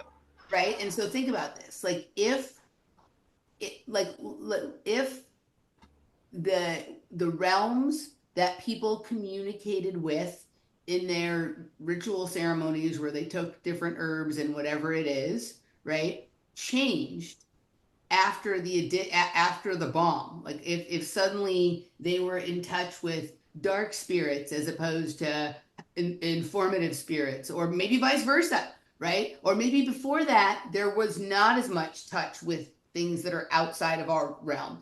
When you listen, like I don't know, I'm like taking it in and grabbing the parts that are interesting or work for me and playing with those, but not necessarily taking everything on. But when you hear Amon Hillman talk about the ionic life being a life outside of the time stream, that these rituals and drug taking ceremonies that were done in antiquity, that's what the people were sort of communing with, that they were taking them to sort of touch the ionic life and have health regenerated, right? Kind of thing. And then, he's like, there seems to be a lot of growing interest in this again. And it could entirely be that Cesium-137 didn't change any of that. But if you weren't sure and you wanted to go back and check and you wanted to do those experiments and keep them secret from the public, and also you wanted people to think that all of that was about weaponization and mind control so they wouldn't be interested in engaging in the mystery themselves, it seems like they accomplished that task pretty well. But what You else could, did they learn when they were doing that? and also like I'm looking here, I'm on Cesium 137's wiki. So imagine if you know everything's been contaminated with this, especially biologically, but then you also know that Prussian blue can change the half-life from 30 years to 30 days, and you're the only one who knows that Right, because you never put that out. right. Was Prussian blue similar to Tyrian purple? I think it's very The similar. Prussian blue is the shit that they use in them fucking goggles that say that you're supposed to be able to see people's auras with and shit, right? I think That's so, Prussian yeah. blue. Yeah. So these colors, like this Tyrian blue and these things like that, some people have them in their eyes. They're called cryptochromes, right? And like literally, and it's interesting because it seems like there's a connection between people who have certain kinds of fat lipid deposits in their eyes and possibly some of these cryptochromes and quote schizophrenia. So the people who see things that everyone else think are not there have eyes that are different than everyone else's, right? And that those Like dyes, those like the goggles. those colors were part those the burning purple, as Amon Hellman calls it, right? That molluscum of a certain snail. This was a drug that was part of the ritual cocktail that allowed people to see Hmm. things that otherwise they couldn't see. But some people seem to have that in them without taking the burning purple. Yeah. And then also you could think like what if they're like trademarking or patenting these colors, and these are the only things that can change the inner state of someone, then they can't get it. Like it's you own it. Right. You're the only person who can distribute it. Everybody else gets the decayed kind of Hmm. nature. So this is when like when you have like your one buddy that gets like the really good shit, whether it be weed or acid or mushrooms or whatever, and it's like there's something special about their shit where like the other trip is good, but this one is like holy fuck, I understand how the world was brought into being or whatever it is. Like probably it's that person who had the shit from before the decay started or whatever it is, right? Yeah. Yeah. Before the FDA got a hold of it. The FDA is Cesium. Right? No good shit for you. Probably. They're cesiuming the day, right? And the day never fucking ends. All right. Fascinating. The last element in the list, and I'm just going to say this real quick, and then I want Chris to sort of just say a few things about our thoughts on the periodic table in general so far after the left pillar. With francium, which is like the rarest and most expensive element on Earth, and so they couldn't actually find any to test, but somehow they were able to know about it anyway. We understood that they did that by like basically smashing gold and oxygen together. Was that what it was, Chris? Gold and oxygen, I think. I think so. Was that woman did it in the lab, right? She They smashed gold and oxygen together, or they exposed one to the other until they got francium, and that provided them enough francium to study quickly because it has a short half-life when you do it that way, right? And to study quickly, but they figured out that you can always do that. You can always change gold into francium. So they somehow discovered francium without actually, or they became certain that francium existed despite the fact that they didn't actually have any francium. And it makes me wonder how many of the elements they did this with. Yeah, they seem to reverse engineer a lot of this stuff, Ben. That's one of the things I was gonna ask you about because it seems like they assume certain elements exist, and this was one of the places where they actually seem to have issues where someone had thought they had discovered a new element, but then they actually said it was a isotope of a previous element, and they actually gave the new element to someone else. So that I think this woman who had discovered francium. See, where the problem with a lot of these is and Emily nailed it with the half life, is they just don't exist long enough to particularly be measurable. Is where the damn problem comes in. And so, honestly, then at that point in time, what you're actually measuring is the change that happened. So something was here. You can't prove it was here, but you can tell by the transition, the transformation that's happened in the element, the things that it's left behind. Right. And this is what you get with the francium. It is that it doesn't exist long enough. If I'm not mistaken, like 300 molecules, particles of it, or something like that, something ridiculously small, is all that have ever existed in one space at one time, which isn't enough to even run a test on. You're like, oh, it exists, it's gone. Mm-hmm. Oh, yeah, it was there. I saw it. Like, and that's basically what you got. Are you saying that francium is a UFO? Right, it's Bigfoot. You saw it, but you got no picture, buddy. You got no picture. Yeah, so this is an element that doesn't even exist very easily, and then just the process of making it. One of the reasons that, despite what a lot of people think with gold, for some reason, a lot of people think with gold that its conductivity is what they're after, and gold isn't the most conductive. Silver is the most conductive. But with gold, what you get is a lack of oxidation. So gold in and of itself is an extraordinarily stable molecule. It doesn't want to oxidize at all. super interesting. So this is part of why, and you can look this up, they are able to take fucking near microscopic layers of film of gold and put it on things, and it perfectly preserves it, because oxygen, the thing that deteriorates things, is not able to penetrate through that layer. So if I'm not mistaken, if I recall correctly, that this was another electrolysis process in order to try and achieve this. And Yeah. so what you're doing through the electrolysis process, and I talk about this quite a bit when the hydrogen machine came out, when that started being a thing in the community. George Weissman was the one that came around and brought it. I interviewed him a few times. So what the hydrogen machine's doing is electrolysis. And what you're doing is you're taking this water molecule, which is H2O, and you're making it into HHO. So you're taking it from a super stable triangle, which we all know, architecturally, a triangle is the most, you put triangles into everything if you want it to have some stability to it. And instead, it's making it into more of a string.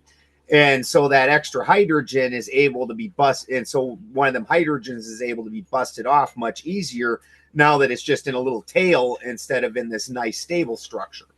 They still have the same chemical, it's still two hydrogens and one oxygen, dihydrogen monoxide, but the way it's shaped is entirely different. And so this is what you're doing with that electrolysis with that gold is you're breaking, you're fucking up the structure of the molecule and making it able to do something it wouldn't normally want to do, which is be oxidated. So it says here that what it's doing is it's doing a fusion reaction between oxygen and gold, right? Yeah. Yeah. A gold 197 target is hit with the beam of oxygen to the -18 atoms from a linear accelerator. The energy of the oxygen beam determines francium isotope mass, and then you can see here, they look at the terminology. Scientists trap francium. So they do this to it, and then they grab it real fast to try and study it, right? Yeah, during that blink that it exists. Yeah. Or they get the light from it, or like an X-ray from it, basically, right? Yeah. Because I don't think they've ever even weighed it. It says here that there's masses of 209, 210. Yeah, maybe who knows if they can even do it. But They might even be calculating that just from the image of it. Right, but this like spectral imaging. Explain this so clearly and so overtly that we're like, wait a second. Okay, some of the things that we have not understood up to this point about how they're studying these elements that are seemingly so hard, some of them to get and study and to control and manage, we realize that likely they're doing a lot of this kind of stuff to yield these other elements. Is they're really just finding a novel way to trap or isolate something long enough for them to study it and claim it exists, but they're not literally combing the earth, mining for some of these. No, most of these don't exist. A lot of these don't exist in their isolated natural element. Like they exist in some form of the element, and then you can get it back to its natural state. It's purified elemental state, but there's a lot of these don't exist in their natural elemental, metal state. So then in Walter Russell's terminology, you create the conditions for francium to arise by bombarding gold with oxygen in a fusion reaction. So that's how you take, so this goes to both what he says and to your point being correct. You have to have something to create another thing. So there is not just one thing. Got it. Yeah. Okay. And that's where I think the Christian theology falls off. And a lot of them, I think that they're looking at things from the sulfur side. And so they're looking at everything as descending. But you've got to have a pathway. You can't have infinite energy. It's got to have a specific end. So when you like you look at the way supposedly when they say Thoth made the pyramids, he went forward in time where he could access infinite potential, but then he had to reach back and he had to pull it into the present, because the past is your solid stone, your material, where things aren't infinitely possible. There's a finite number of things that happened, and you can work inside the bounds of those finite possibilities. And if you're inside the infinite, well, then the finite becomes that much wider, because now look at all the different things I can do with these same pieces of material. I just dumped out a box of Legos and I can make a castle or a dragon or whatever, but it has to be in the realm of this box of Legos. I can't take something outside of the realm of this box of Legos and make it into this. And so there has to be somewhere basically a negative for this positive, or vice versa. I don't give a fuck which way you go about it.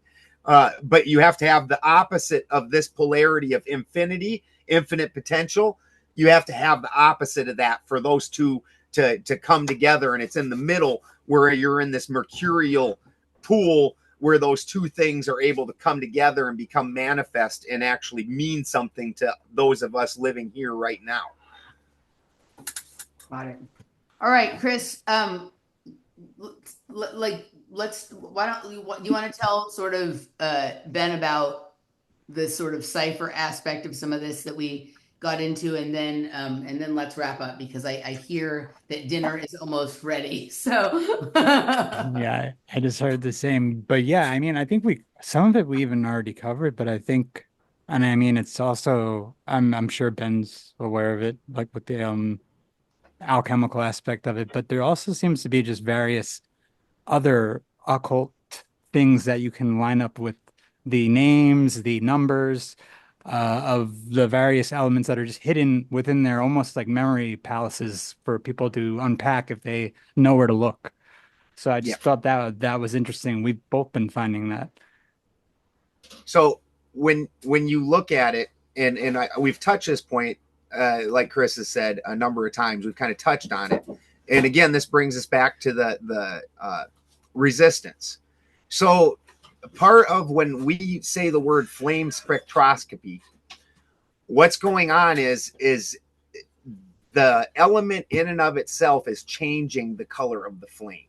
And this is how they're able to tell that element was there, is just by the burning off of it.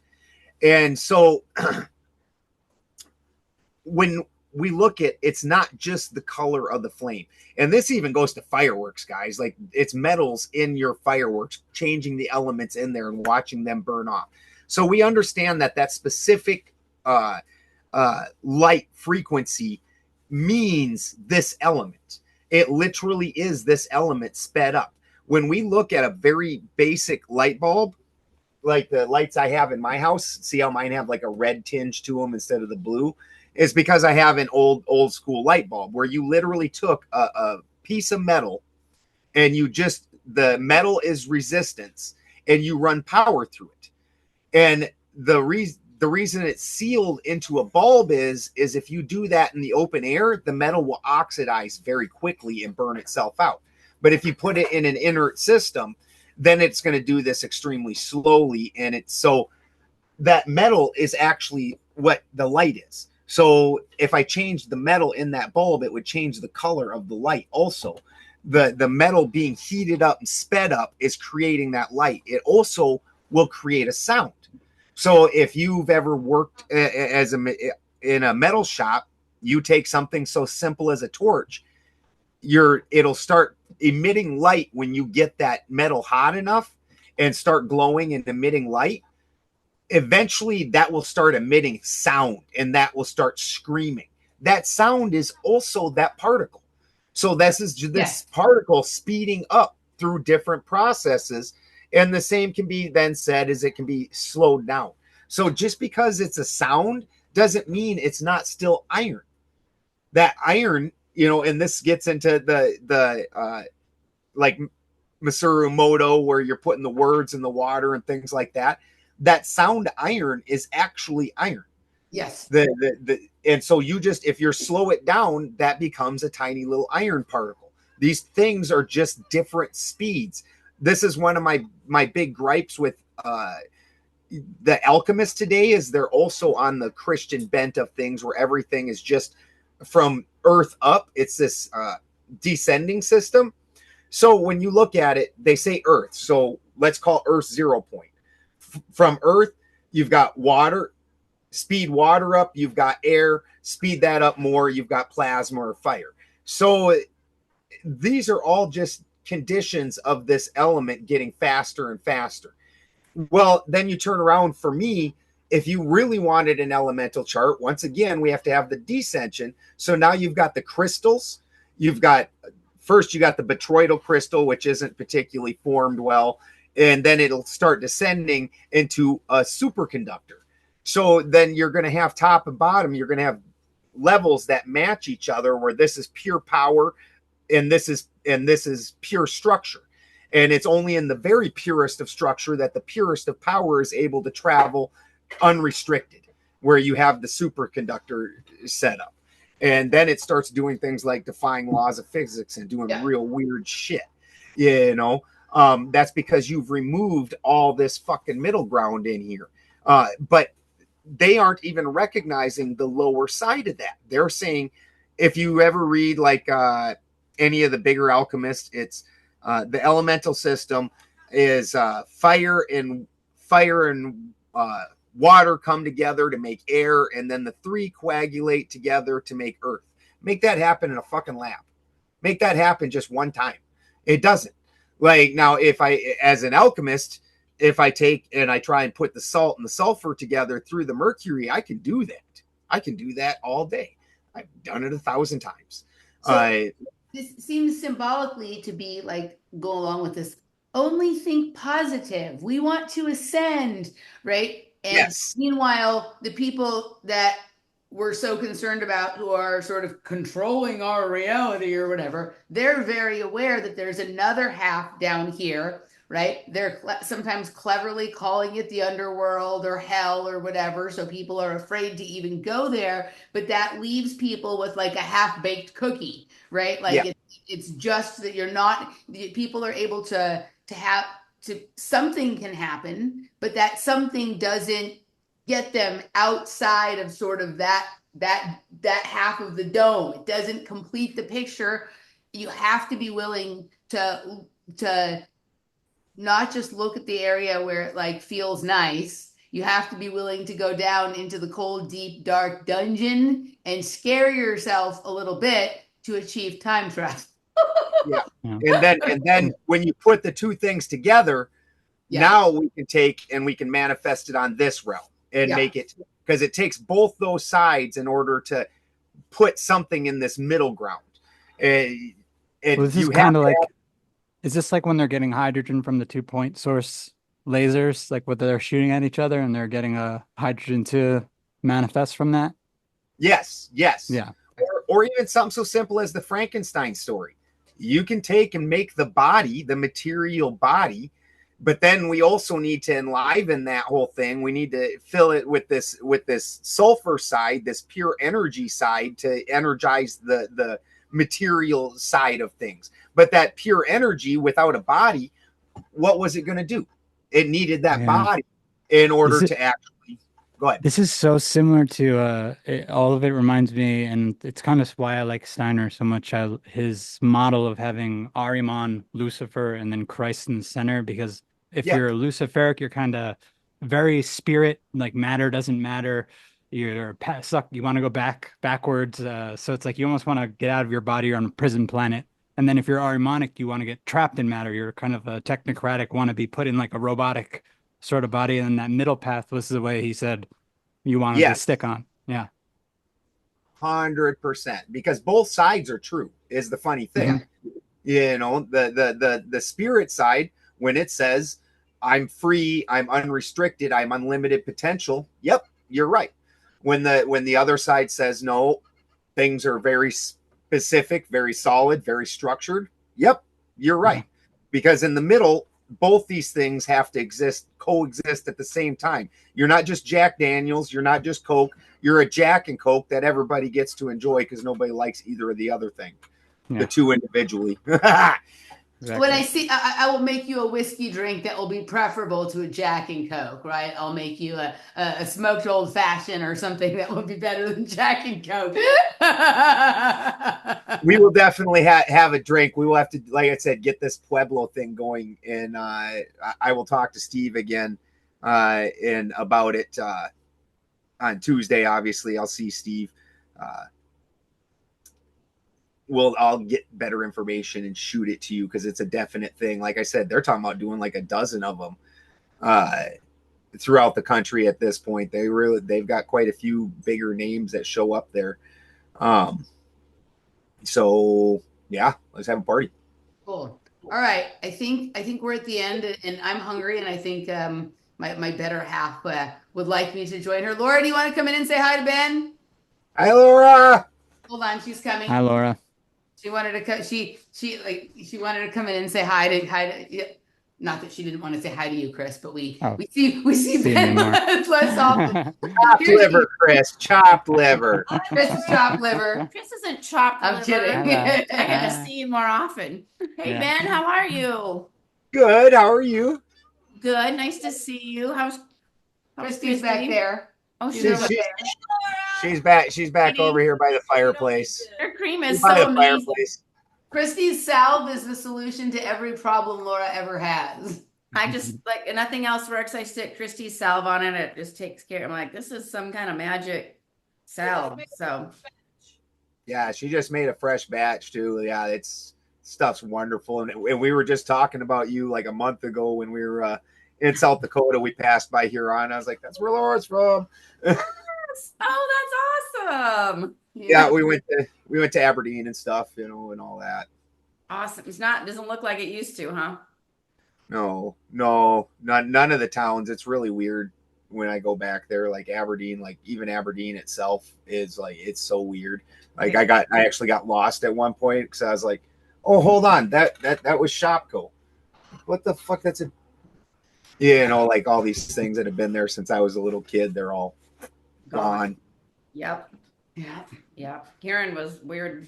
It was like, wow, this is like a ghost town here. Like, so once the college closed down in Huron, that was the death of Huron. That was the end of that. I didn't even know that. Yeah, you because South Dakota State used to be in Huron there, and now it's that schools basically defunct right there, and so that shut Huron down. What other reason would you have to go to Huron? The state fair even, I think, got moved to Sioux Falls, I think. Did it? Yeah. Okay. That makes sense. Yeah, because it was fairly thriving when I was there, but it's like 5,000 people now. So, I mean, not thriving was like 10,000. Thriving for South Dakota. South Dakota. Yes. You LA and New York people don't understand. Yes, we're different species. I know. Are. Okay. Well, one last question. Like more people at my school. I forgot to ask the last question, Ben. Where do we go from here? Are we just going to the second pillar, or I that's where I would think that you would want to go as the second pillar. All right. And immediately that's going to start getting real interesting because one of the this is where I really wanted to hit the transmutation portion of it. I know that we could have gotten it into it deeper, and we did a little bit with the idea of the nuclear decay chains and things like that. But beryllium is where you're going to get your beryl crystals from. So your moonstone, your emerald, your aquamarine, things like that. And you look now, this is the greatest, at least supposedly, at least historically recorded trick was that Saint Germain took the Queen of France and took a giant emerald that she had that was very imperfect. And this is part of how he proved himself and became part of her court. And one of her advisors took this emerald and then gave her back a pure, perfect emerald. Mm-hmm. Yeah. So, all right. super interesting. All right, so on to the next pillar, and there's a few less there's one less element in this one, and none of them are hydrogen. So hopefully it won't take us a year. Yes. Hopefully we can Well, report and back. it's interesting that hydrogen is where it is too, because that group that you just went through is alkali metals, as opposed to acidic side. Alkali means it's missing the hydrogen, and so this is part of where the reaction is going to come from, where acidic things are hydrogenated. So it's interesting that hydrogen in and of itself is placed on the side that really wants it. Wow. Yep. Well, everybody loves to go where they're wanted, so. Yeah. I think isn't there a TV show, Cheers? Like everyone knows your name, right? All right, guys. Ben, thank you for joining us and enlightening us. Chris. Yeah, thank you, Ben. It's good seeing you, brother. Thank you for Love being you guys. ass kicking with me. Just where people can find either of you or what you're up to or what you want. What's your new channel, Are Ben? you still recording? Yeah. Oh shit. Yeah, you're on there, Laura. We love you. We all love you. My new show is called The Liberating Dog-Faced Dudes. It's on YouTube and Rumble and Odyssey and Rockfin. If you're trying to find it on the alternative platforms, go through AM Wake Up, Steve Poikonen, or Slow News Days. It's done through his channels. We're also on all the podcast apps, alanmarcus.com. But Deliberating Dog-Faced Dudes. And then I've been kind of poking around because, again, I'm not a debater. And if I'm going to be a good debater, I need to have practice and build up my rhetoric and whatnot. Like I've got a debate with Andrew Wilson coming, and he's going to be a tough debate. So I've got to go in and get used to somebody poking at me. And as a presenter, nobody stands up there and pokes at you. Nobody says, because occasionally every presentation I've ever given, I listen back to it and I'm like, oh God, I can't believe I said that, because you're up there talking and you just make mistakes. And without anybody poking at you, sometimes, you end up making something that you even knew the answer. So Bill, I've been going around to little different places. If you just look around, I haven't really been advertising it at all, like Speakeasy's channel. I've been going on there sometimes in debate, and I was just on there like a week ago and let him poke at me for like 2 hours on Odinism and whatnot. And then I spent about an hour poking at him and his whole panel came in and started poking at me. And then I poked at them for about an hour and beat them up on their thing. And had some fun. You just get used to it. What's this AI companion on this button now? I don't normally You can activate it or not activate it, right? Like it basically, do you want AI applied to your things to sort of better serve you through this? Like I think I have it mostly deactivated on mine, but I haven't checked it recently. You have to, it's like with your phone, like you think you've got all certain things turned off, and then when they update it, things that you had turned off, so I should probably go and check it, but it's always there now. It's basically, you see the same symbol when you do like a Google search and it gives you the answer, right? Like that's sort of the new symbol for like, hit this to sort of apply AI to your nonsense. It's an interesting symbol. It reminds me of Pollux and Castor is what I think maybe they're getting at with that. It's the inverse of the quatrefoil, which is something that shows up for me, like when I'm looking at like mid-century modern architecture and concrete masonry blocks, but also the way that I sort of understand the fabric of this realm to be constructed. It's through this sort of kind of like daisy chain, like we say, a fusion and fission or whatever, a daisy chain of a quatrefoil, and then this design in between it. Like if you see, this is these 4 lobes here are the quatrefoil, right? And then inside of each loop, negative space thing. The negative space. Yeah, it's the inverse or the negative space. Yep. Chris, I know you've been doing some shows and some live streams lately. Where can people check out your stuff? Yeah, I mean, for now, people could just go to my link tree and go to YouTube, and in my community section, anything I do, I usually just post it on there as long as it's public. I will post your link tree with this, and I will also include below the link to the Project Kids page, which is where all of the episodes of Project Kids, all of the episodes of regular Playing the Glass Bead Game, and then all of the elementary school, which is the show about the periodic table. It's an offshoot where you guys can go in there and check everything out for free for a month if you enjoy these public ones that we do. And so I will include that, and I'll hook you up to Ben's Yeah, channel and everything. definitely give me that code so I could share with some of the guys who've been wanting to Yeah, come and yeah, for watch. sure. Yeah, for sure. That And cesium talk is fire. I think you might have got me as much this time as I got you. So that was good stuff. you like that? Oh, that's good stuff. All right. This was fun. I look forward to doing it with you in less time than a year this time. Everybody have a good night. Bye-bye.